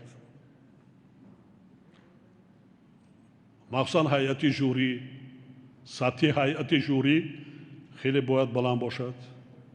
من دیدم، من عزت نفسی کسی در نمیرسم، لیکن در بعض حالت ها حتی نورسان ما، جوانان ما سطح سخنگویی، سخندانیشان از بعض اعضای جوری و از بعض ژورنالیست ها و برنده های تلویزیون 10 برابر بالاتر بودند.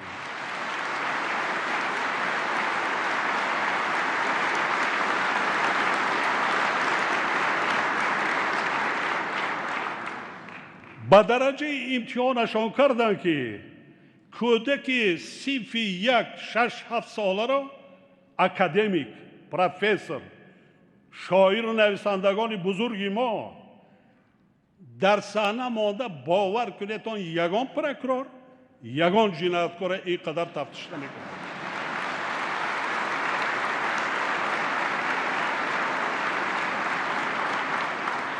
آفرین که نترسیدن، نه هراسیدن، در نزد همین قدر و این خودش علاقه قهرمانی است. برای چی ما آنها را قبول نکنیم؟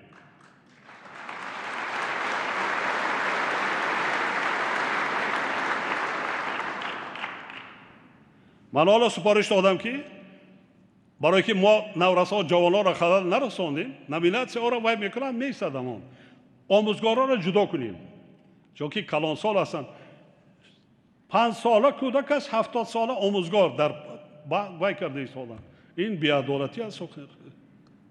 و چقدر تجربه حیاتی و زندگی دیگر دارد. کودک 95 سال و 70 سال و چقدر خونده است.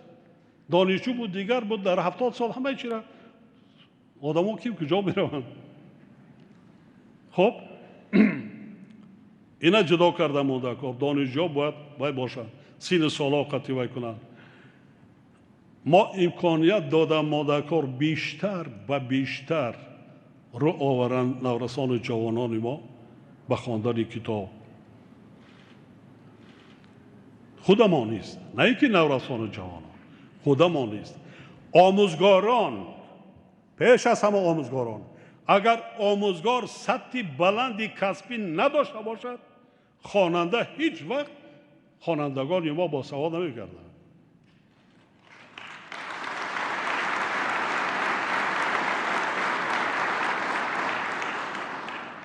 احسن به همه آنها. و برای چی در اینجا آموزگارا خیلی کردم که از جانب رهبران ولایت و شهر نایا، حتما از جانب وزارت و خود حکومت جمهوری تاجیکستان فکر کردن که برایتان، برای پدر و مادر چی جایزه ما وای کرده میتونیم که چنین فرزندا را تربیت کرده بوایم میرسانند. ما این راه هم دیدم مادرکار، حتی برای آموزگاری که چنین خواننده ها را تربیت میکنند. قدر کرده مانده کار، مهنتی آنها را قدر کرده مانده کار. این کاری آسان نیست.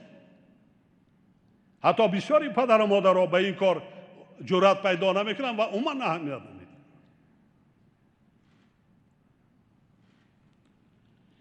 هدف رهبر دولت از این تشبسات بلند برداشتن سطح سوادناکی و معرفتناکی مردم و در نوبت اول نورسان و جوانان، تقویت حس ملی، وطن دوستی و وطن پروری، هویت ملی، ارزداری و آموختن زبان، تاریخ، فرهنگ باستانی تاجیکان، توسعه دایره دانش و جهانبینی علمی و تکنیکی و رشد علم‌های دقیق و طبیعی در کشور می باشد. در برابر این باید گفت که یکی از مشکلات اساسی دسته‌های معارف نارسایی مؤسسه‌های تحصیلاتی تا مکتبی در اکثر شهرهای می باشد. سال گذشته همگی 14 مؤسسه تا مکتبی برای 2520 کودک بنیاد گردیده است که این نشان دهنده به طلبات روز جوابگو است. از این رو برابران وزارت‌های معارف و علم، رشد اقتصاد و سودا، مالیه، کمیته دولتی سرمایه‌گذاری و اداره اموال دولتی، رئیسان ولایت‌ها و شهرنمایی‌ها سپارش داده می شود که با جلب صاحبکاران و دیگر سرچشمه‌های مبلغ‌زاری جهت بنیاد کودکستان‌ها و مرکزهای انکشاف کودکان تدبیرهای ضروری را راه اندازی کرده به این مسئله بسیار جدی و با مسئولیت بلند مناسبت نمایند. چنانکه بارها خاطرنشان کرده بودم تا زمان استقلال در تاجیکستان همگی 13 مؤسسه تحصیلات عالی کسبی با 69,000 دانشجو فعالیت میکرد. امروز شماره مؤسسه‌های تحصیلات عالی کسبی با 41 دانشجویان به 245,000 و با علاوه دانشجویانی که در خارج کشور تحصیل میکنند به 285,000 نفر رسیده است. در 29 سال آخر شماره دانشجویان 216,000 زیاد شده است، بیش از 4 مراتب. ولی با در نظر داشت افزایش اهالی این نشان دهنده حالا هم کم است. تأکید می‌سازم که از جانب رهبران وزارت معارف و علم، مؤسسه‌های تحصیلات عالی کسبی در مسئله قبولی داوطلبان و تربیت کادرها پیش از همه به صفت اعتبار اولین درجه داده شود. وزارت معارف و علم همچنین وظیفه‌دار کرده می شود که در تمام زمینه‌های تحصیلات از مؤسسه‌های تا مکتبی سر کرده تا گیمنازیا و لیسه‌ها و زمینه‌های دیگر تحصیلات به طور حتمی آموختن زبان‌های خارجی، مخصوصاً زبان‌های روسی و انگلیسی و تکنولوژی‌های اطلاعاتی را تشکیل کرده نظارتی قطعی صفت تعلیم را در این سمت برآورند. تحصیل جوانان در مؤسسه‌های تحصیلات عالی کسبی و علمی کشورهای خارجی یکی از ابتکارات مهم حکومت مملکت در سمت رشد علم و معارف محسوب می‌یابد. حالا در خارج کشور زیاده از 40,000 نفر دانشجو، ماجستر و اسپیرانت‌های ما به تعلیم فرا گرفته شدند. ما باید توسط استیپندیای بین‌المللی پرزیدنت جمهوری تاجیکستان درخشندگان، برنامه‌های بین‌المللی و دیگر امکانات موجوده تحصیل جوانان با استعداد را در خارج مملکت وسعت بخشیم.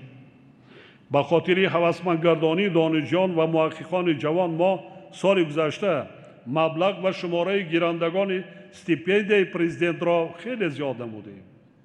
همچنین آخر سال گذشته برای عالمان و آموزگاران فنهای ریاضی دقیق و طبیعی جایزه مخصوص دولتی تأسیس داده شد که هر سال 15 نفر بهترین ها می توانند صاحب آن گردند. با مقصد دستگیری دولتی و تقویت وضع اجتماعی دانشجویان و ماجسترها و اسپیرانت و دکترانتها پیشنهاد می نمایم که استیپندیای آنها از 1 سپتامبر سال 2021 به اندازه 30% زیاد کرده شد.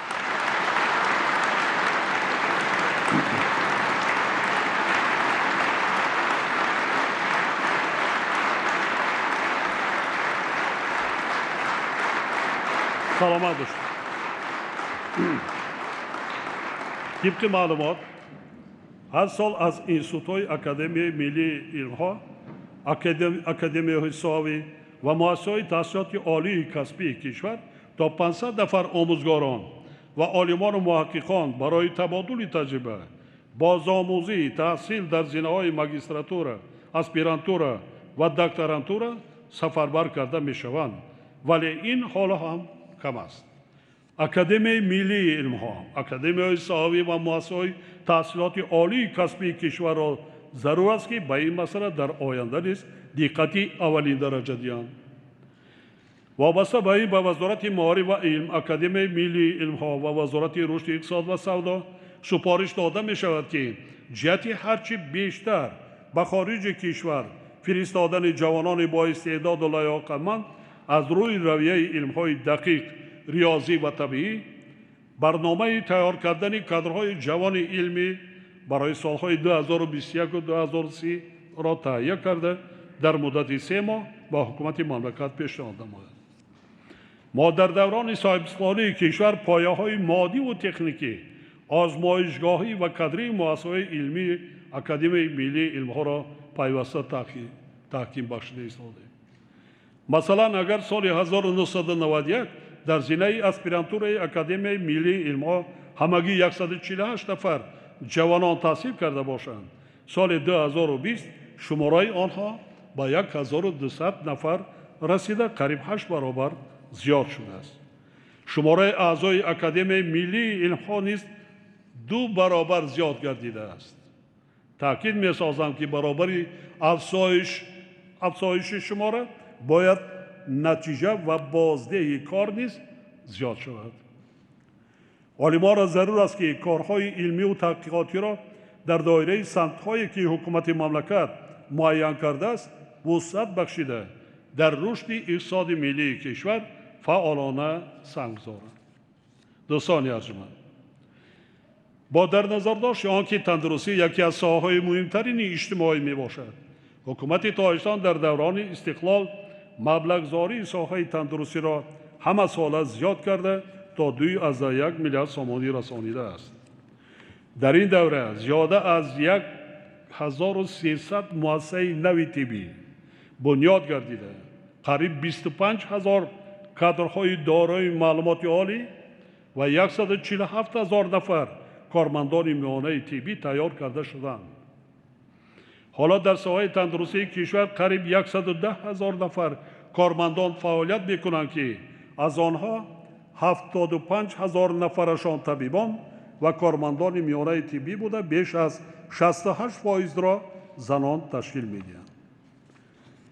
бо истифода аз фурсат ба ҳамаи кормандони соҳаи тандурустӣ, махсусан ба табибон ва ҳамширои шафқат, ки дар шабу рӯзҳои авҷи бемории сироятии коронавирус ба савганди касбии худ содиқ монда барои табобати мардуми Тоҷикистон софдилона заҳмат кашиданд ва ҷони ҳазорон нафар ҳамватанонамонро аз марг наҷот доданд, бори дигар сипосу миннатдории самимӣ баён менамоям.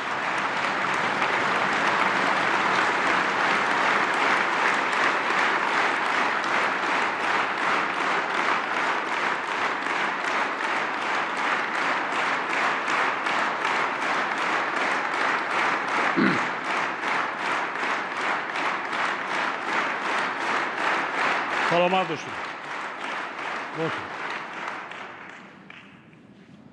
ҳамчунин ба кулли сокинони кишвар, ки дар чунин давраи душвору вазнин сабру таҳаммул нишон дода, ба воҳимаву тааллуқа наафтоданд, баръакс муттаҳид шуда эҳтирому иззати ҳамдигарро ба ҷо оварданд.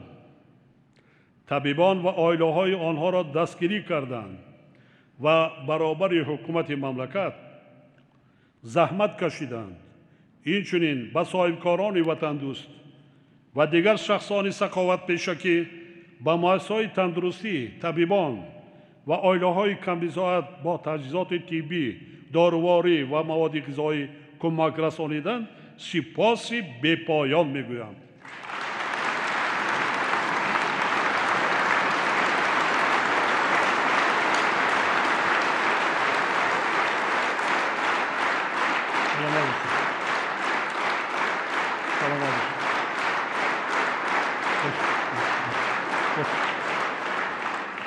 мо имрӯз шукрона мекунем, ки аз оғози моҳи январ дар кишварамон умуман бемории сироятии COVID-19 аз байн рафтааст, яъне Тоҷикистон имрӯз бе COVID-19 аст.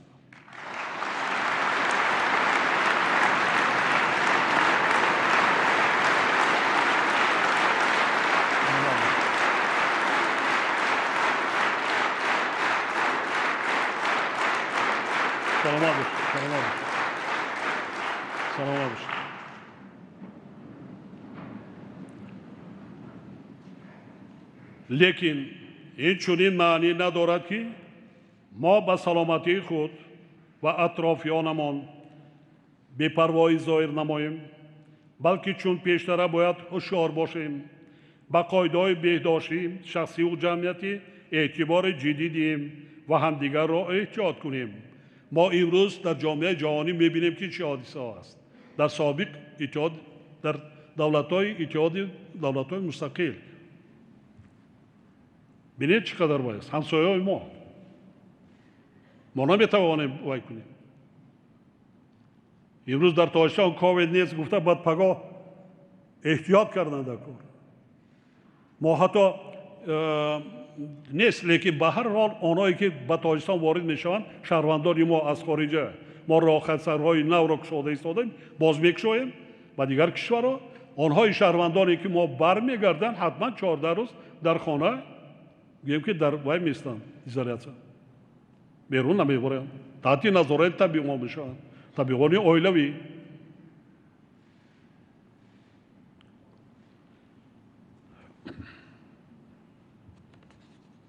мо масҷидҳоро вай карданд штаби ҷумҳуриявӣ, лекин намеэҳтиёт карданд дар кор, махсусан намозҳои ҷумъа.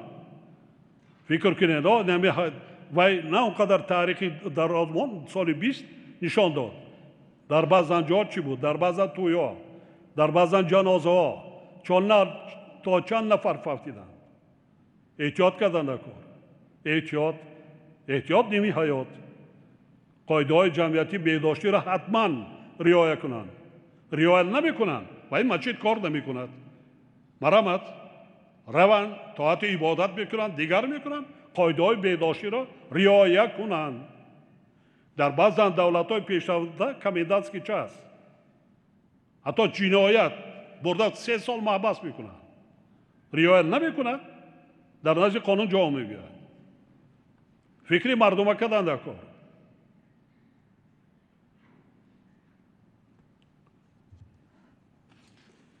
дар соли 2020 аз ҷониби маблағҳои бюҷетӣ барои муассисаҳои тиббӣ дар ҳаҷми қариб 1 миллиард сомонӣ таҷҳизоти зарурӣ, доруворӣ ва маводи муҳофизатӣ харидорӣ карда шуд.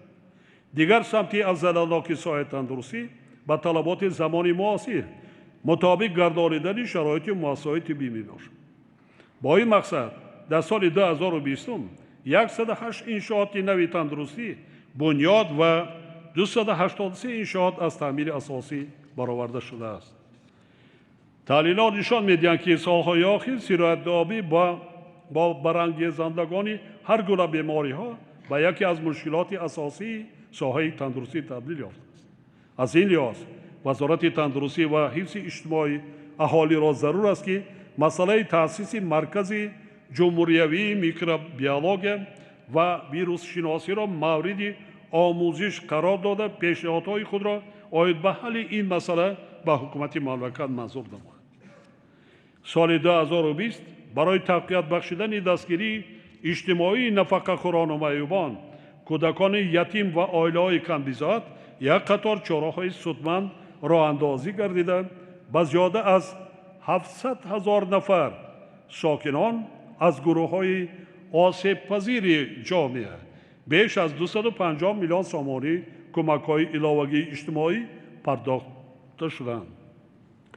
ҳукумати кишвар ба масъалаи ҳифзи саломатӣ ва нигоҳубини ятимону маъюбон ва пиронсолону бепарасторон мунтазам ғамхорӣ зоҳир карда барои беҳтар сохтани шароити иҷтимоии онҳо тадбирҳои саривақтиро амалӣ менамояд.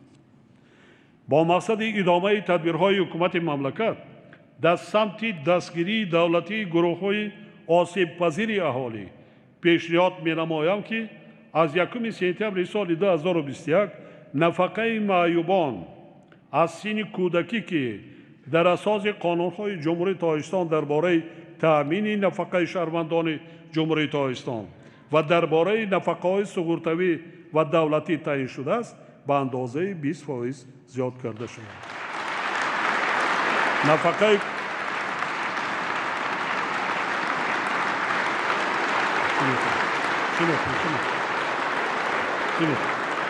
нафақаи кӯдакони маъюби то 18 сола ки در اساس قانون جمهوری تاجیکستان درباره نفقه‌های سقوطی و دولتی تعیین شده است به اندازه 20%. اینچنین نفقه معیوبان گروه یکم که در اساس قانون جمهوری تاجیکستان درباره نفقه‌های سقوطی و دولتی تعیین گردیده است به اندازه 50% بلند برداشته شود. این اقدام امکان می‌دهد که شرایط اجتماعی قریب 100,000 نفر شهروندان از گروه‌های آسیب پذیر ذکر شده بهتر گردد. در این زمینه به حکومت مملکت سپارش داده می شود که برای بنیاد 3 مکتب اینترنتی پرزیدنتی برای یتیمان کل در ولایت‌های ختلان و صبح و شهر دوشنبه چاره‌جویی نماید. ضرور است که در این مؤسسه‌ها مثل مکتب‌های بین‌المللی پرزیدنتی شرایط بهترین تحصیل و زندگی مهیا کرده شود. کمیته معماری و ساختمان یک جا با دیرکسیون ساختمان انشاءات حکومتی تا اول ماه اکتبر لایحه این مؤسسه را تهیه و برای موافقت با رهبر دولت پیشنهاد کند. پیشنهاد نماید. وابسته به این با حکومت مملکت وزارت معارف و علم، رئیسان ولایت‌ها و شهر نایه‌ها و رهبران مؤسسه‌های تعلیمی سپارش داده می شود که برای صاحب کسب و صاحب هنر گردیدن هر یک یتیم کل صاحب جای کار و زندگی مستقلانه شدن آنها تمام تدبیرهای ضروری را عملی نماید.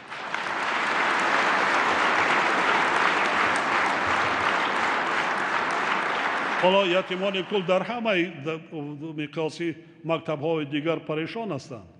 برای غمخواری کردن و خوبتر بهتر تربیت کردن ما فکرم این کار را کنیم. این اقدام با صفت تعلیم و تربیت بگیم که آنها را برمی‌کنند، چون که آنها بینم تقدیر وای کرده است. ما طرز کنیم که آنها صاحب کسب شوند، صاحب سواد شوند، کسب شوند، هنر شوند که آینده زندگی خودشان مستقلانه پیش برده توانند. هدف همین است.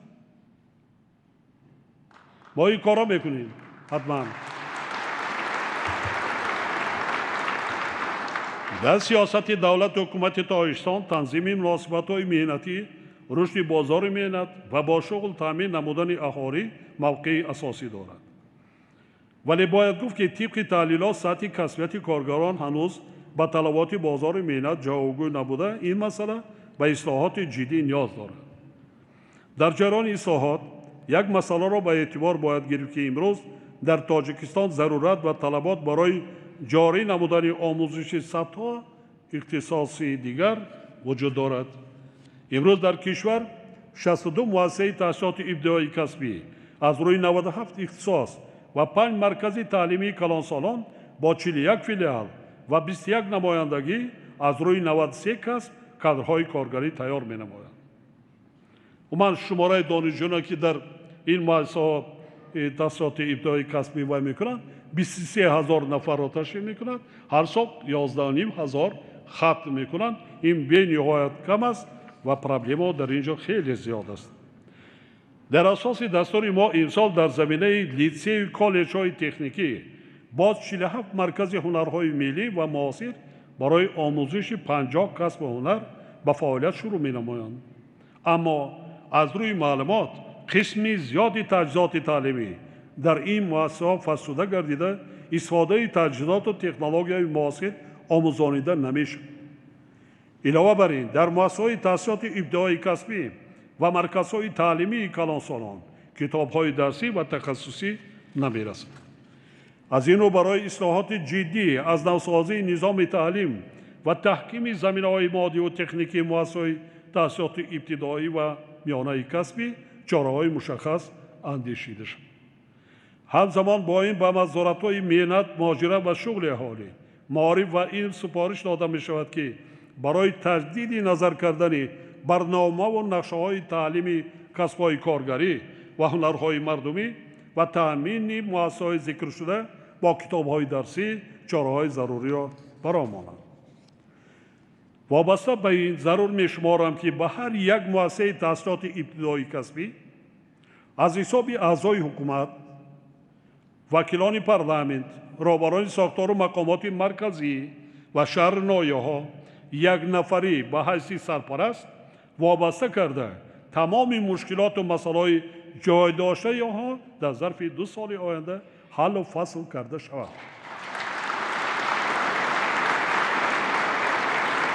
ҳадаф чи аст? به این هم اعضای حکومت در هر یک شهر نویا وابسته هستند.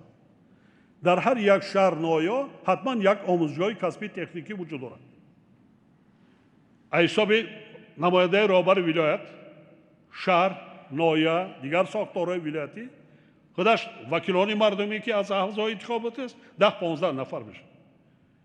یک آموزشگاه کسبی تکنیکی را شرایط مهیا کردن در همین شرایط امروز هیچ مشکلی ندارد. یگان مشکلی ندارد، فقط مسئولیت در کار، ذوق داشتن در کار. و ببینید من خودم خواندم، من آموزشگاه کسبی تکنیکی رقم 4 امروز شهر امروزی لیوکند را اولا ختم کردم، الکتروسرس کیپ اتوماتیک. چی اون شرایط درجه عالی داشت. در همون زمان همون تکنولوژی بود، همون اسباب و انجام‌های ساختمانی و برقی و دیگر. حاضر چی؟ حتی ساختمان ده اون کفشرشایی که در زمان شوروی بود او گذشت رفت، نیست اون دیگر. با ساختمانچات صاحبکارا جلب کردن ممکن، یا موتور مارش اتومبیل دیگر ژگولی کم مونده است. دیگر نمودی تکنیک حتی همون چی میگم مرکزهای چی میگم تکنیکی تعمیر ماشین‌های اتومبیل‌های سبوران متخصص در کار است. برای در آموزشگاه چی بودنش در کار؟ موتوری همیخ دونه تغمه ماشین‌ها،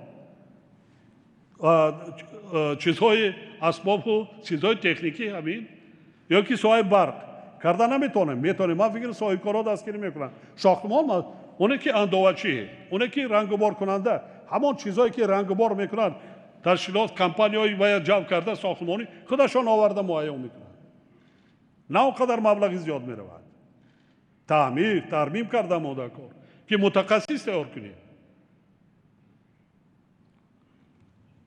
هزارها جای کاری نو میشد، چی در داخل و چی در خارج کشور.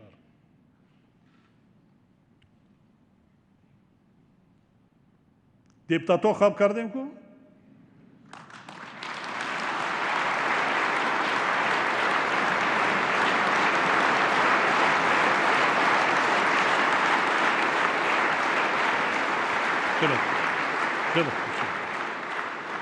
در سیاست اجتماعی دولت و حکومت تاجیکستان به مسئله بلند داشتن مقام زنان و بانوان در حیات جامعه دقت جدی داده میشه.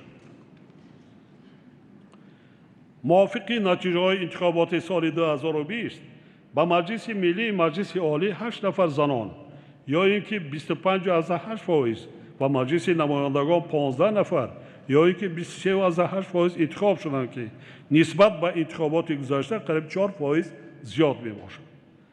شماره زنان در مجلس های وکیلان خلق شهر دوشنبه به 41.5%، ولایت های خطلان قریب 35%، شد بیش از 33%، ولایت مختار کوهستان بدخشان زیاده از 34% و شهر نایای تابع جمهوری قریب 30% رسیده است.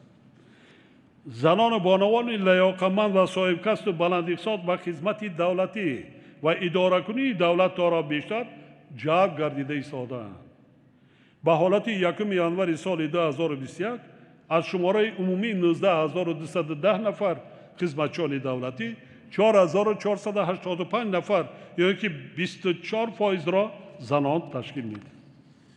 سهم زنان در رشد ساحه‌های علم و معارف و تندرستی مملکت تا رفع افزوده ایستاده است. امروز در ساحه معارف کشور 73% و تندرستی و حفظ اجتماعی اهالی قریب 68% را زنان و بانوان تشکیل می‌دهند. حسن بله.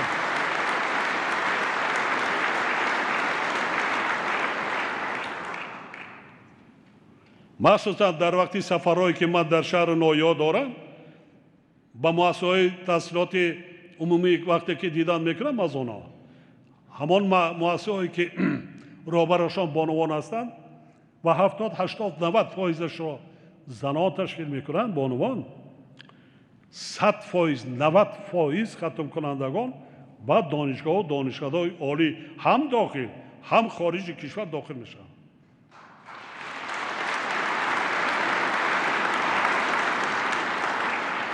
فعالیت بانوان در ساحه کشاورزی و رشد اقتصادیات کشور نیز نظررس بوده. حالا شماره راهبران خارجگی‌های دهقانی از حساب زنان 35600 نفر و زنان صاحبکار 77400 نفر را تشکیل می‌دهد. این کم است. من فکر میکنم آهسته آهسته این شماره آنها زیاد می‌گردد. جدا نبودن قرض یکی از وسیله‌های بهتر نمودن شرایط اقتصادی زنان و عائله‌ها میباشد. سال 2020 به زنان و بانوان صاحبکار به مبلغ 2 میلیارد و 100 میلیون سامانی قرض داده شده است. حکومت مملکت تشبس‌های زنان و بانوان کشور را منبع نیز دستگیری کرده به خاطر جلب بیشتر آنها به وظیفه‌های راهبری کننده تدبیرهای علاوه‌ای را عملی می‌گرداند.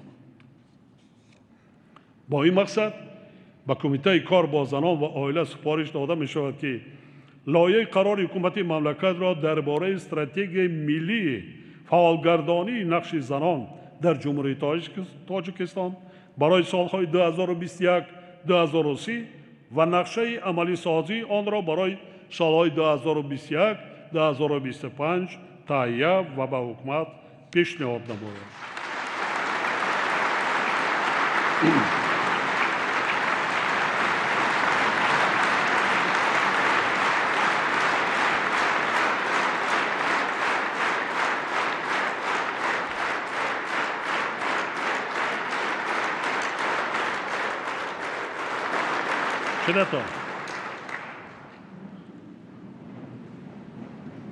زنان و بانوان و دختران تاجیک بسیار غیر و دلیر هستند.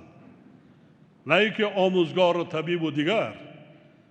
به نهایت هزارها نفر امروز برابر جوانمردان غیر و دلیر در صف قواهای مسلح مملکت خدمت کرده ایستادند صادقانه.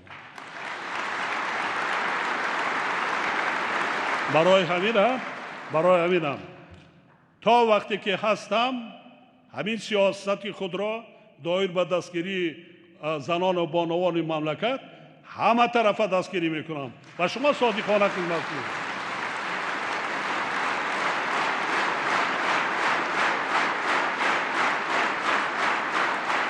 سلامت باشید.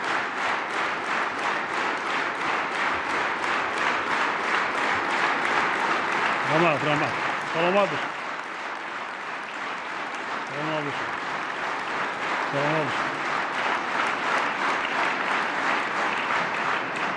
من هزارها مراتب منتداری خود را به زنان و بانوان مملکت میرسانم که اکثریت تشبس‌های من را چی درباره قبول قانون تنظیم عملی گردیدن این قانون و دیگر تشبس‌های راهبر دولت را پیش از همه زنان و بانوان دستگیری کردند و خودی راهبر دولت هم در وقت انتخابات پرزیدنت جمهوری تاجیکستان اکثریتی زنان و بانوان و دختران تاجیک آنهایی که از حقوق آوازدهی داشتند به جانبداری پرزیدنت جمهوری آواز دادند. تشکر میگویم و منتداری خود را بیان میکنم.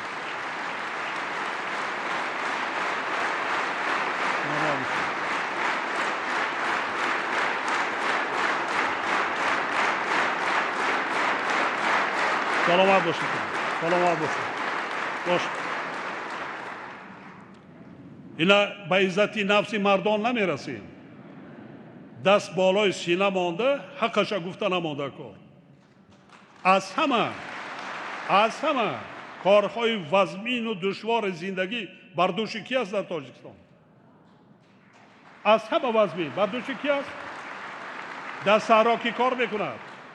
کی زحمت میکشد؟ کی محصولات استحصال میکند؟ اکثریت کی است؟ میبینیم که برای همین از من مردم خفه نشویدتان کار کنید.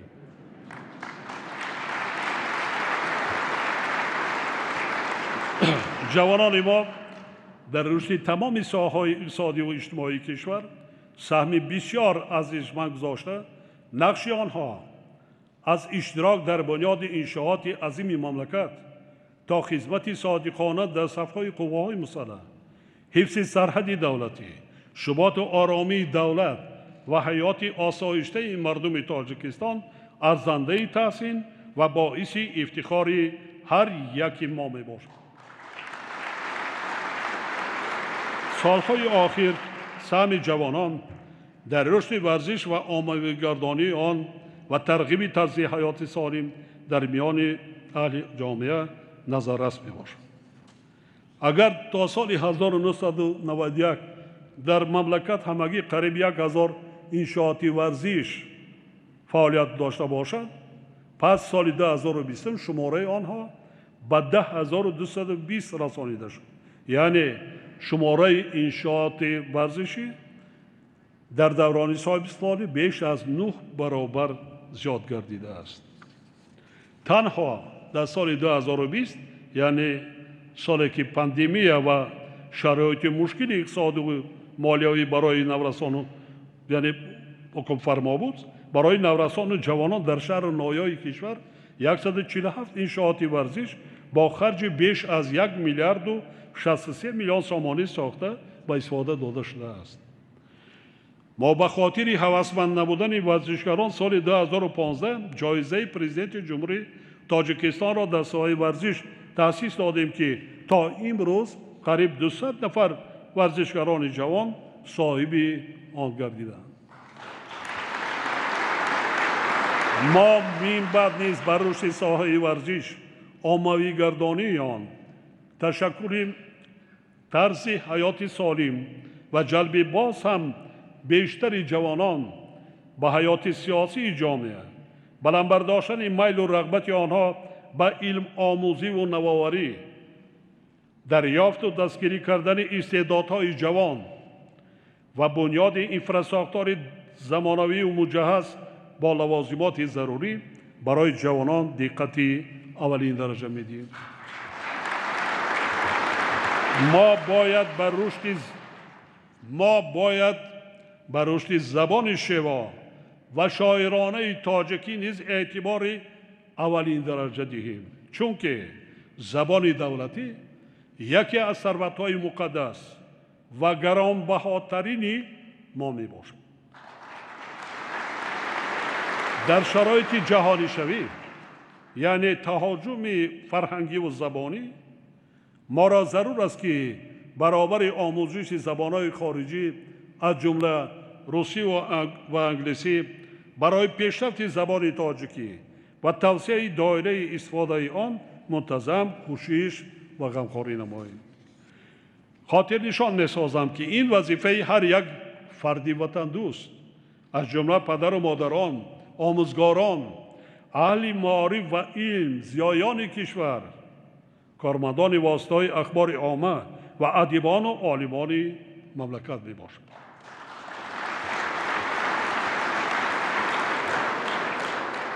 تاجیکان فرهنگ بسیار غنی و تاریخی بسا پر افتخار باستانی دارند. مثلا تنها تاریخ 5500 ساله سر است که از جانب عالمان سطح جهانی، مرکزهای معتبر علمی دنیا و سازمان با نفوذ بین المللی یونسکو اعتراف و تصدیق شده است، دلیل ردناپذیر و بی بحث قدیمی بودن ملت تاجیک می باشد.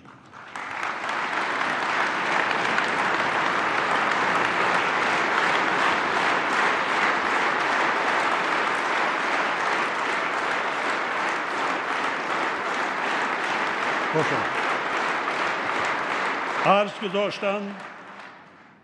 داشتن به فرهنگ و تاریخ باستانی ملت و آموختن آن، اینچنین از خود کردن میراث جاویدانه صدها و هزاران نفر فرزندان فرزانه خلقمان، یعنی شاعران و ادیبان و عالمان و متفکران برجسته ملت، وظیفه هر یک صاحب وطن می باشد. ما به خاطر حفظ یادگاری‌های تاریخی و تعمیر و نگهداری آنها خیلی کارهای سازنده را آغاز کرده ایم و کوشش داریم که توسط سازمان‌های بانفوذ بین‌المللی میراث مادی و غیر مادی کشورمان را به اهل عالم هرچی بیشتر معرفی نماییم. وابسته به این وزارت‌های معارف و علم، فرهنگ و اکادمی ملی علم‌ها وظیفه دارند که جهت آموختن تاریخ و میراث معنوی خلق تاجیک تدبیرهای ضروری اندیشیده، آموزش حتمی تاریخ خلق تاجیک، زبان دولتی و جغرافیای تاجیکستان را در مؤسسه‌های تعلیمشان به زبان اقلیت‌های ملی درست برآمانند و کتاب‌های درسی را برای این مؤسسه‌ها سری وقت تهیه، ترجمه و دسترس سازند. حاضرین گرامی، سال سپری شده هیئت نوی مجلس ملی و مجلس نمایندگان مجلس عالی جمهوری تاجیکستان انتخاب گردید و من در نخست اجلاسه آنها اشتراک کرده فکر و ملاحظه‌های خود را عاید بر رشد و تکمیل قانونگذاری و تحکیم منبعد فعالیت پارلمان ابراز نموده بودم. باور دارم که وکیلان خلق توسط قبول قانون و قرارها در پیشرفت جامعه منبعد نیز سهم خود را می‌گذارند. ولی فعالیت آنها نباید به قبول قانون و قرارها محدود گردد. یعنی وکیلان وظیفه دارند که در همکاری با مقامات تطبیق کننده قانونها جهتی به طلبات روز مطابق نمودن آنها سهم گذارند و با استفاده از حقوق تشبث قانونگذاری لایحه قانون‌های به طلبات رشد و پیشرفت جامعه موافق را آماده و پیشنهاد نمایند. اطمینان دارم که مقام عالی قانونبران کشور تجربه گذرانیدن محاکمه‌های پارلمانتی را تقویت بخشیده، در این روند قانون‌ها، عملیه تطبیق آنها، برنامه‌های اجتماعی و اقتصادی و دیگر مسائل مبرم روز را بررسی کرده در پیشرفت حیات جامعه سهم خود را می‌گذارند. در برابر این وکیلان همه سطح‌ها از اعضای مجلس ملی و وکیلان مجلس نمایندگان سر کرده تا وکیلان مجلس‌های محلی و جماعت‌ها همچون شهروندان کشور پیش از همه خودشان باید فعال و تشبثکار و تشکیلاتچی باشند. نقش خود را در تحکیم رکن‌های دولتداری صافدلانه اجرا نمایند، در وسعت دادن کارهای فرماندهی و آبادانی و سازندگی در حوزه‌های انتخاباتی خود و عملی نمودن سیاست دولت در محل‌ها سهمی صادقانه و وطن دوستانه گذارند. من در واخری با سودی‌ها ماه نوامبر سال 2019 وابسته به مسائل تأمین قانونیت و عدالت سودی، تربیت کادرهای کاردان و پاکوجدان و دارای سطح بلند کسبیت، راه ندادن به کردارهای کروپسیونی و برطرف سازی بعضی کمبودی‌های در فعالیت مقامات سودی جای داشته ابراز اندیشه کرده بودم. از این رو رهبریت سود عالی و سود عالی اقتصادی باید به مسائل بلند برداشتن ملکه کسبی سودیا، تیار نمودن و انتخاب و جابجاگذاری درست کادرها اعتباری اولین درجه دهند. وضع تغییر یافته جهان امروزه و خصوصیت استوار پیدا نمودن ظهورات خطرناک زمان معاصر از جمله تروریسم و اکستریمیسم، قاچاق سلاح، گردش غیرقانونی مواد مخدر، کیبر جنایت‌ها و دیگر جنایت‌های فراملی که بشریت را به تشویش آورده‌اند ما را وادار می‌سازد که به مسائل تأمین امنیت کشورمان دقتی اولین درجه دهیم. زیرا پیروان سازمان‌های تروریستی و اکستریمیستی برای ناآرام ساختن وضعیت در جامعه و تفریقه اندازی و برانگیختن نزاع‌های دینی و مذهبی کوشش کرده برای گمراه ساختن ساکنان مملکت بخصوص جوانان و به سازمان‌های منع شده جلب نمودن آنها از شبکه‌های اینترنتی وسیع استفاده می‌برند. تأکید می‌سازم که خائنان ملت و خواجه‌های خارجی آنها تا هنوز از نقشه‌های ناپاک و غرضناک خود که ابتدای سالهای 90 داشتند دست نکشیدند.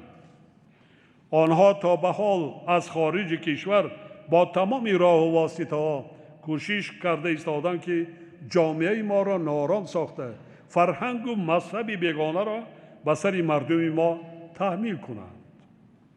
مردم شریف تاجیکستان مخصوصاً جوانان با ننگ ناموس کشور این را نباید فراموش کنند و باید همیشه هوشیار و زیرک باشند.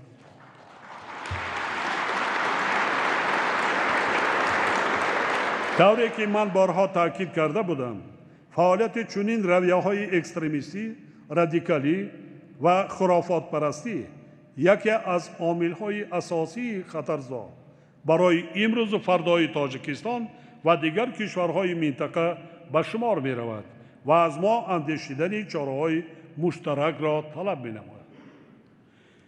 با مقصد ادامه کارها در این سمت، پروکراتور ژنرالی وظیفه‌دار کرده می شود که لایحه نوی استراتژی ملی جمهوری تاجیکستان آید به مقاومت با تروریسم و اکستریمیسم برای سالهای 2021-2025 را تهیه و بررسی حکومت پیشنهاد نماید. ما بارها اعلان نمودیم که تاجیکستان در عرصه مبارزه بر ضد تروریسم و اکستریمیسم، قاچاق سلاح، مواد مخدر، کیبر جنایتکاری و دیگر جنایت‌های متشکل فراملی شریک طبیعی دولت‌ها و سازمان‌های بین‌المللی و منطقه‌ای می‌باشد. از این رو پروکراتور ژنرالی، وزارت کارهای داخلی و کمیته دولتی امنیت ملی را ضرور است که همکاری را با ساختارهای مربوطه دولت‌های خارجی و منطقوی و بین‌المللی در این سمت تقویت باشند. коррупсия ظهورات نامطلوب و برای جامعه خطرناک و حساب رفته مبارزه بر ضد آن وظیفه اساسی مقامات دولتی، نهادهای جامعه شهروندی و هر یک ساکن کشور میباشد. از این لحاظ برای پیشگیری کردن کردارهای کرپسیونی، فراهم آوردن فضای آشتی ناپذیر به آن و به این روند جلب نمودن تمام مقامات دولتی، واسطه‌های اخبار عامه و نهادهای جامعه شهروندی از جانب سوبیکت‌های مبارزه بر ضد کرپسیون باید چاره‌جویی کرده شود.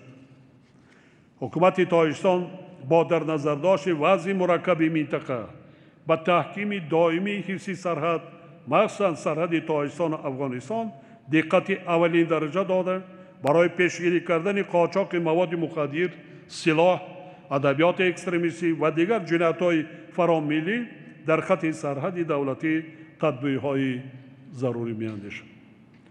خاطر نشان می‌سازم که این تدبیرها نه تنها به حمایت منفعت‌های کشور ما بلکه به آرامی و ثبات کشورهای دور و نزدیک به خصوص کشورهای منطقه نیز مساعدت می‌نماید. وابسته به این کمیته دولتی امنیت ملی وظیفه‌دار کرده می‌شود که در همکاری با دیگر ساختارهای نظامی و مقامات حفظ حقوق کشور جهت حمایت استوار سرحد دولتی و در سطح بلند نگاه داشتن آماده باشی جنگی جزو تمام قوای سرحدی پیوسته چاره‌جویی کرده نظارت را در این سمت باز هم جانب نماید.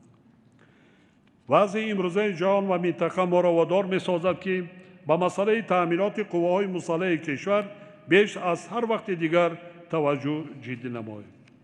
زیرا وظیفه از همه مهم حمایت مرز و بوم دولت، تأمین امنیت دولت و ملت و حفظ ثبات و آرامی جامعه، پیشگیری و برطرف کردن همه گونه تهدید و خطرهای بیرونی، تأمین ولایت قانون و ترتیبات جمعیتی به ذمه قواهای مسلح و مقامات حفظ حقوق واگذار گردیده است. تقویت اقتدار مدافعی کشور و آماده باشی جنگی از تیار کردن کادرهای صاحب کسب صادق به خلق و دولت خود، رویه وطن دوستی و وطن پرستی و خودشناسی و خودآگاهی خدمتچان حربی وابسته می باشد. در دوران استقلال دولتی در داخل و خارج کشور زیاده از 10,000 نفر جوانان ما در مؤسسه‌های تعلیمی نظامی تحصیل نموده همچون افسر در جزء تام‌های گوناگون قوای مسلح به وطن مادر صادقانه خدمت کرده ایستادند.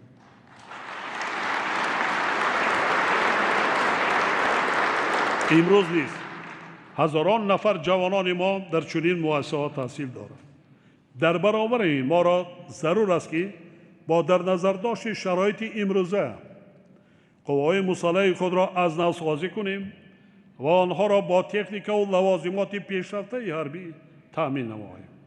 تاکید می‌سازم که در حالت تیاری دائمی جنگی قرار داشتن قواهای مسلح کفالت واقعی حمایت کردن دولت از همه گونه تهدید و خطر میباشد.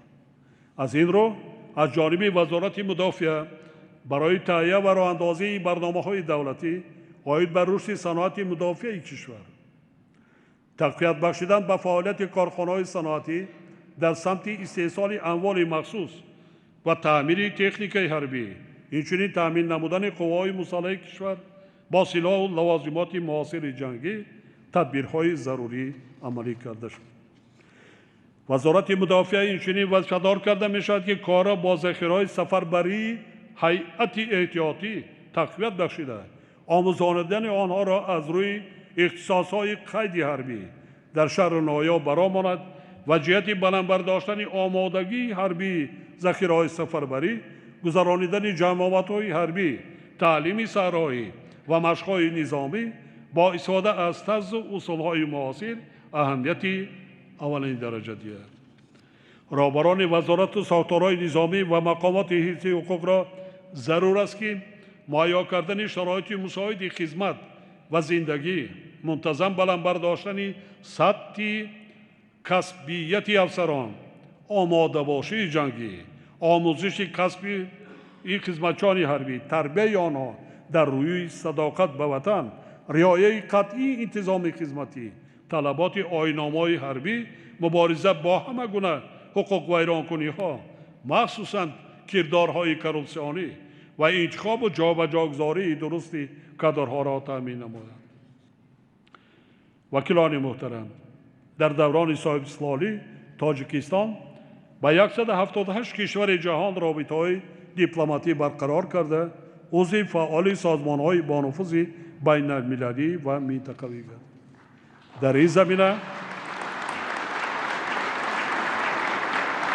این زمینه مناسبت‌های دوستانه و همکاری ما پیش از همه با همسایه‌های نزدیکمان، کشورهای آسیای مرکزی، همچنین اتحاد دولت‌های مستقل که در نظام مناسبت‌های بین دولتی تاجیکستان مقامی خاصه دارند، در همه سمت‌ها تقویت یافته ایستادند و ما این سیاست را در آینده نیز گسترش می‌دهیم. مسئله تحکیم و گسترش همکاری‌های گوناگون جنبه با شریکان استراتژی و رشد ما، فدراسیون روسیه، جمهوری مردمی چین، اتحاد اروپا و ایالات متحده آمریکا چون همیشه در سرخط اولویت‌های سیاست خارجی تاجیکستان باقی می‌مانند. ما همچنین مطابق با هدف‌های درازمدت استراتژی خود مناسبت‌های دوستانه و همکاری‌های برای جانب‌ها سودمند را با کشورهای به ما دوست و خیرخواه جهان اسلام، خاور میانه، آسیای جنوبی، جنوب شرقی، اقیانوس آرام، افریقا و امریکا برآمده رشد و توسعه خواهیم بخشید. قابل ذکر است که حکومت تاجیکستان از سال 2007 اصلاحات نظام رفت آمد شهروندان خارجی را ادامه داده. حالا برای شهروندان 112 کشور ترتیب ساده تهیه و به رسمیت درآوردن روادید را مقرر کرده است. ضرور است که جهت جلب بیشتر سیاحان و سرمایه‌گذاران خارجی این روند باز هم تکمیل داده شود. ما مناسبت‌های شریکی را با جامعه جهانی در چارچوب سازمان‌های بین‌المللی و منطقوی راه اندازی نموده، رشد همکاری‌ها را در این سمت ادامه خواهیم داد. در این رابطه ما همکاری را با سازمان ملل متحد و نهادهای تخصصی آن، سازمان همکاری شانگهای، سازمان عهدنامه امنیتی دست جمعی، سازمان امنیت و همکاری در اروپا، سازمان همکاری اقتصادی و سازمان همکاری اسلامی، همچنین با شریکان رشد و نهادهای مالیوی بین المللی و منطقوی ادامه و گسترش می‌دهیم. سال جاری تاجیکستان ریاست را در ساختارهای بانفوذ منطقوی، سازمان همکاری شانگهای و سازمان عهدنامه امنیت دسته‌جمعی به عهده دارد. امسال از تأسیس یابی سازمان همکاری شانگهای 20 سال سپری می‌گردد. تاجیکستان همچون یکی از مؤسسان سازمان همکاری شانگهای از روزهای اول تأسیس یافتن آن در پیشرفت و تکامل این سازمان سهمی باسزا گذاشته ایستاده است.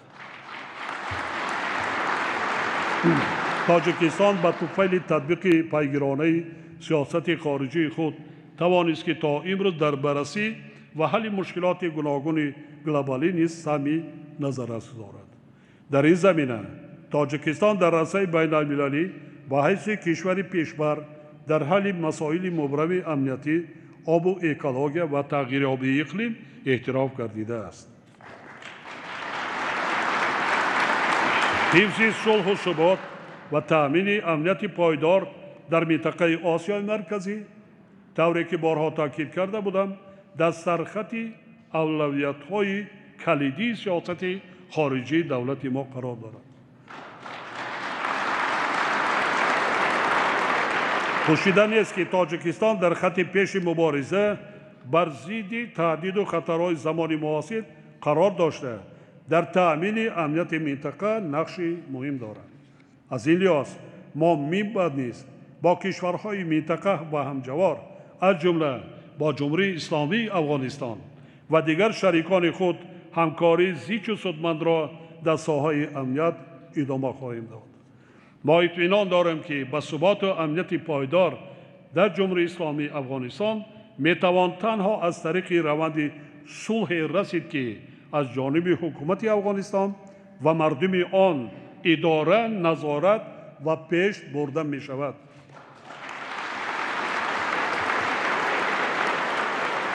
ادامه معرفی شایسته نقشه‌های بنیادکارانه، اقدام‌های صلح‌جویانه و عزم و نیت‌های نیک سازنده تاجیکستان در عرصه جهانی، همچنین حضور فعال کشور ما در روند حل و فصل مشکلات عالم معاصر از جمله هدف‌های میباشند که برای رسیدن به آنها منبعد نیز کوشش به خرج خواهیم داد.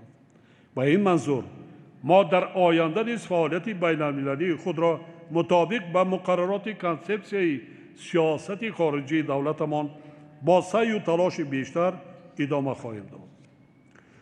هموطنان عزیز، محترم اعضای مجلس ملی و وکیلان مجلس نمایندگان، هدف عالی دولت و حکومت مملکت تأمین نمودن رشد استوار اقتصادی کشور توسط بلند برداشتن صبراناکی استفاده ذخیره و امکانات‌های موجوده، دریافت منبع‌های نوی رشد، ترقی دادن ساحه‌های علم و معارف، تندرستی، انکشاف نیروی انسانی و با همین راه منتظم بهتر کردن سطح و صفت زندگی مردم شریف تاجیکستان می باشد. در این روند تحکیم بخشیدن به نفوذ و آبروی تاجیکستان در عرصه بین المللی نیز از جمله هدف‌های مهمترین ما به حساب می رود. این هدف‌ها در نوبت اول اعضای حکومت، وکیلان مردمی، راهبران همه ساختار و مقامات دولتی، از جمله تمام خدمتچیان دولتی، اینچنین صاحبکاران و شخصان سخاوت پیشه و هر یک فردی با ننگ ناموس کشور را وظیفه دار می سازند که در راه بنیاد دولت دموکراتی، حقوق بنیاد دنیوی، اجتماعی و پیشرفت وطن محبوبمان سرجم و متحد باشد.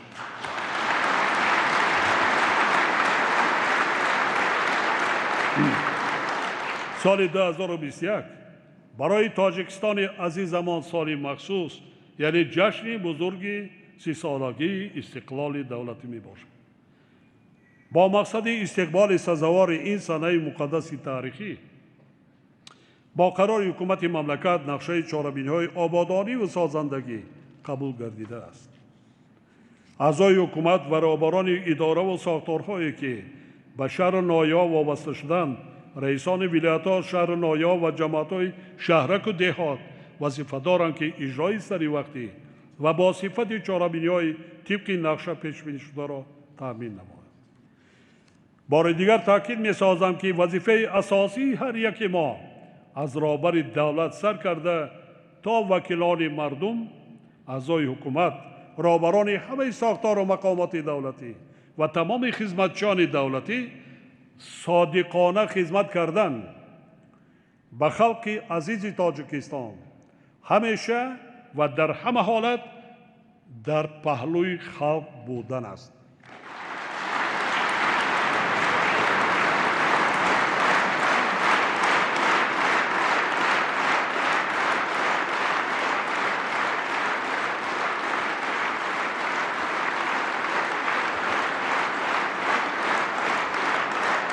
سلامت باشید. سلامت باشید. سال 2020 با تمام مشکلاتش ثابت نمود که ما برای باز هم بهتر زیستن، آباد نبودن وطن عزیزمان و ترقی دادن دولت صاحب استقلالمان نیرو، امکانیت، تجربه، شرایط و ذخیره‌های ضروری را داریم. ما باید تشبثکار و تشکیلاتچی باشیم و سهم بی‌واسطه خود را در آبادی ملک اجدادی گذاریم.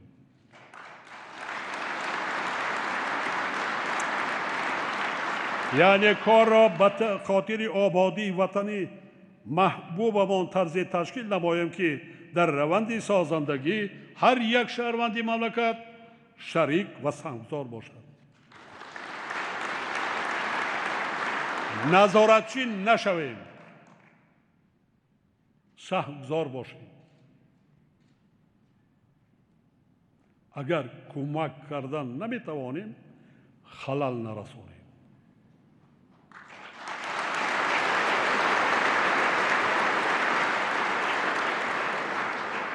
من به نیروی سازنده تمام مردم شریف مملکت از جمله جوانان با غیرت و زنان و بانوان وطن دوست و صاحب معرفت اعتماد کامل دارم و دل پرانه اظهار می‌نمایم که ما همه یکجا با زحمت صادقانه و اهلانه خود تا جشن مبارک و مقدس 30 سالگی استقلال و آزادی تاجیکستان محبوبمان سیمای وطن عزیزمان را تا دوردستترین گوشه و کنار آن باز هم آباد و زیبا می‌گردانیم.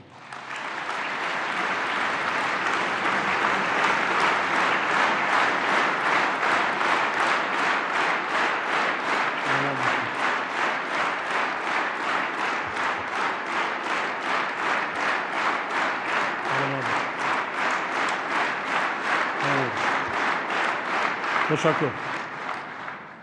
خرد و بزرگ مردم کشور باید همیشه در یاد داشته باشند که در شرایط پرتضاد و پرحوادث امروزه حمایه نعمت بزرگترین و مقدس برای هر یک انسان بناموس استقلال و آزادی کار سهل و آسان نیست. ما خود شاهد هستیم در 1-2 سال اخیر در دنیا چی واقعه شد، چگونه دولت ها از بین رفتن، قریب از بین رفتن.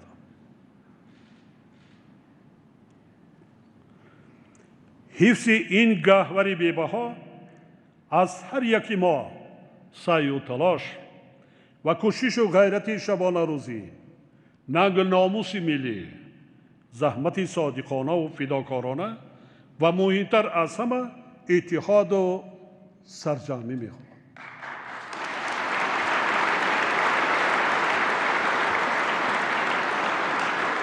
در شرایط نهایت مرکب و حساس جهان معاصر ما باید همیشه در پهلوی یکدیگر باشیم و همدیگر را دستگیری کنیم، زیرا این خصلت نیک به ما و شما از گذشتگان نیکناممان به میراث مانده است.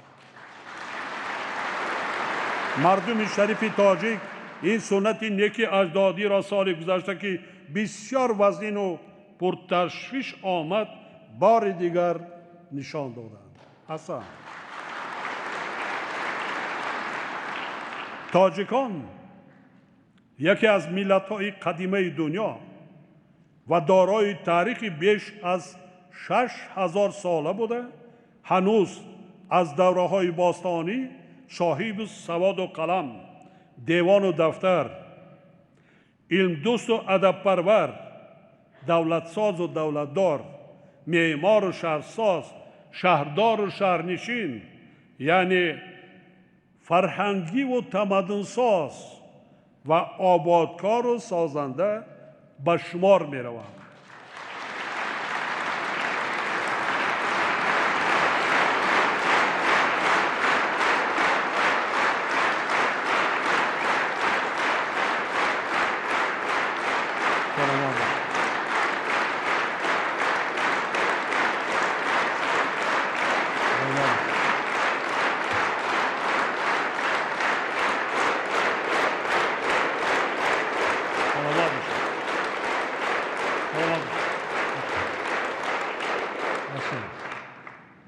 барои ҳаминам ман гаштаю баргашта таъкид мекунам ки мо бояд бунёд кунем, созем, рӯафтода нашавем.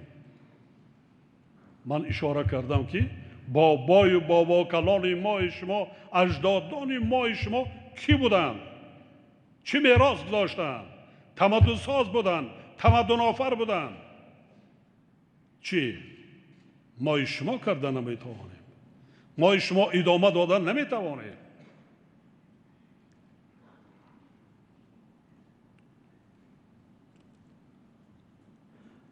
ما افتخار داریم که تاجیکستان برحق وطنی نوروز، صدد، تیرگان و مهرگان است. هر کدامی از این جشن‌ها تاریخی بیش از 6000 ساله دارد و این دلیل نیست باعث افتخار ماست که نوروز باستانی امروز جشن جهانی گردیده است.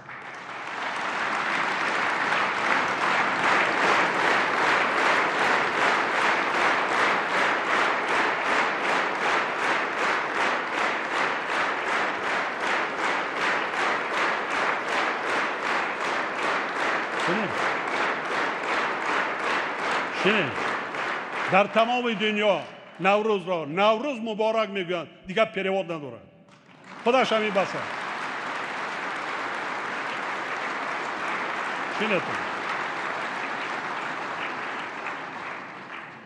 ما تاجیکان میراث گرانبها و جاودانه هنوز بیش از 1000 سال قبل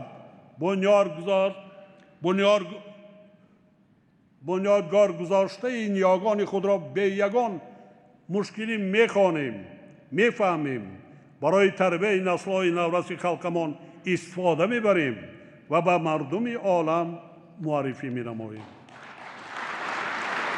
خلق شرفمند تاجیک ننگ ناموس وطنداری و حس بلند ملی دارد و با چنین خصلت‌های نیک و سازنده خود میتواند اقدامات از امروز هم بیشتر را عملی کرده وطن مقدس خود را به کشور آباد و پیشرفته و همقدم جهانی معاصر تبدیل دهد. در این راه پر افتخار به تمام مردم شریف کشور، همه شما وکیلان خلق، اعضای حکومت، پدر و مادران عزیز، خدمتچیان حربی قوه‌های مسلح و کارمندان مقامات حفظ حقوق، اهل ضیا، جوانان دلیر و غیور و بانوان وطندوست و صاحب معرفت، سلامتی و خوشبختی، برار و موفقیت و به تاجیکستان محبوبان ثبات و آرامی پایدار و دستاورد و پیشروی‌های روزافزون آرزومندم. سلامت و سربلند باشد هموطنان عزیز.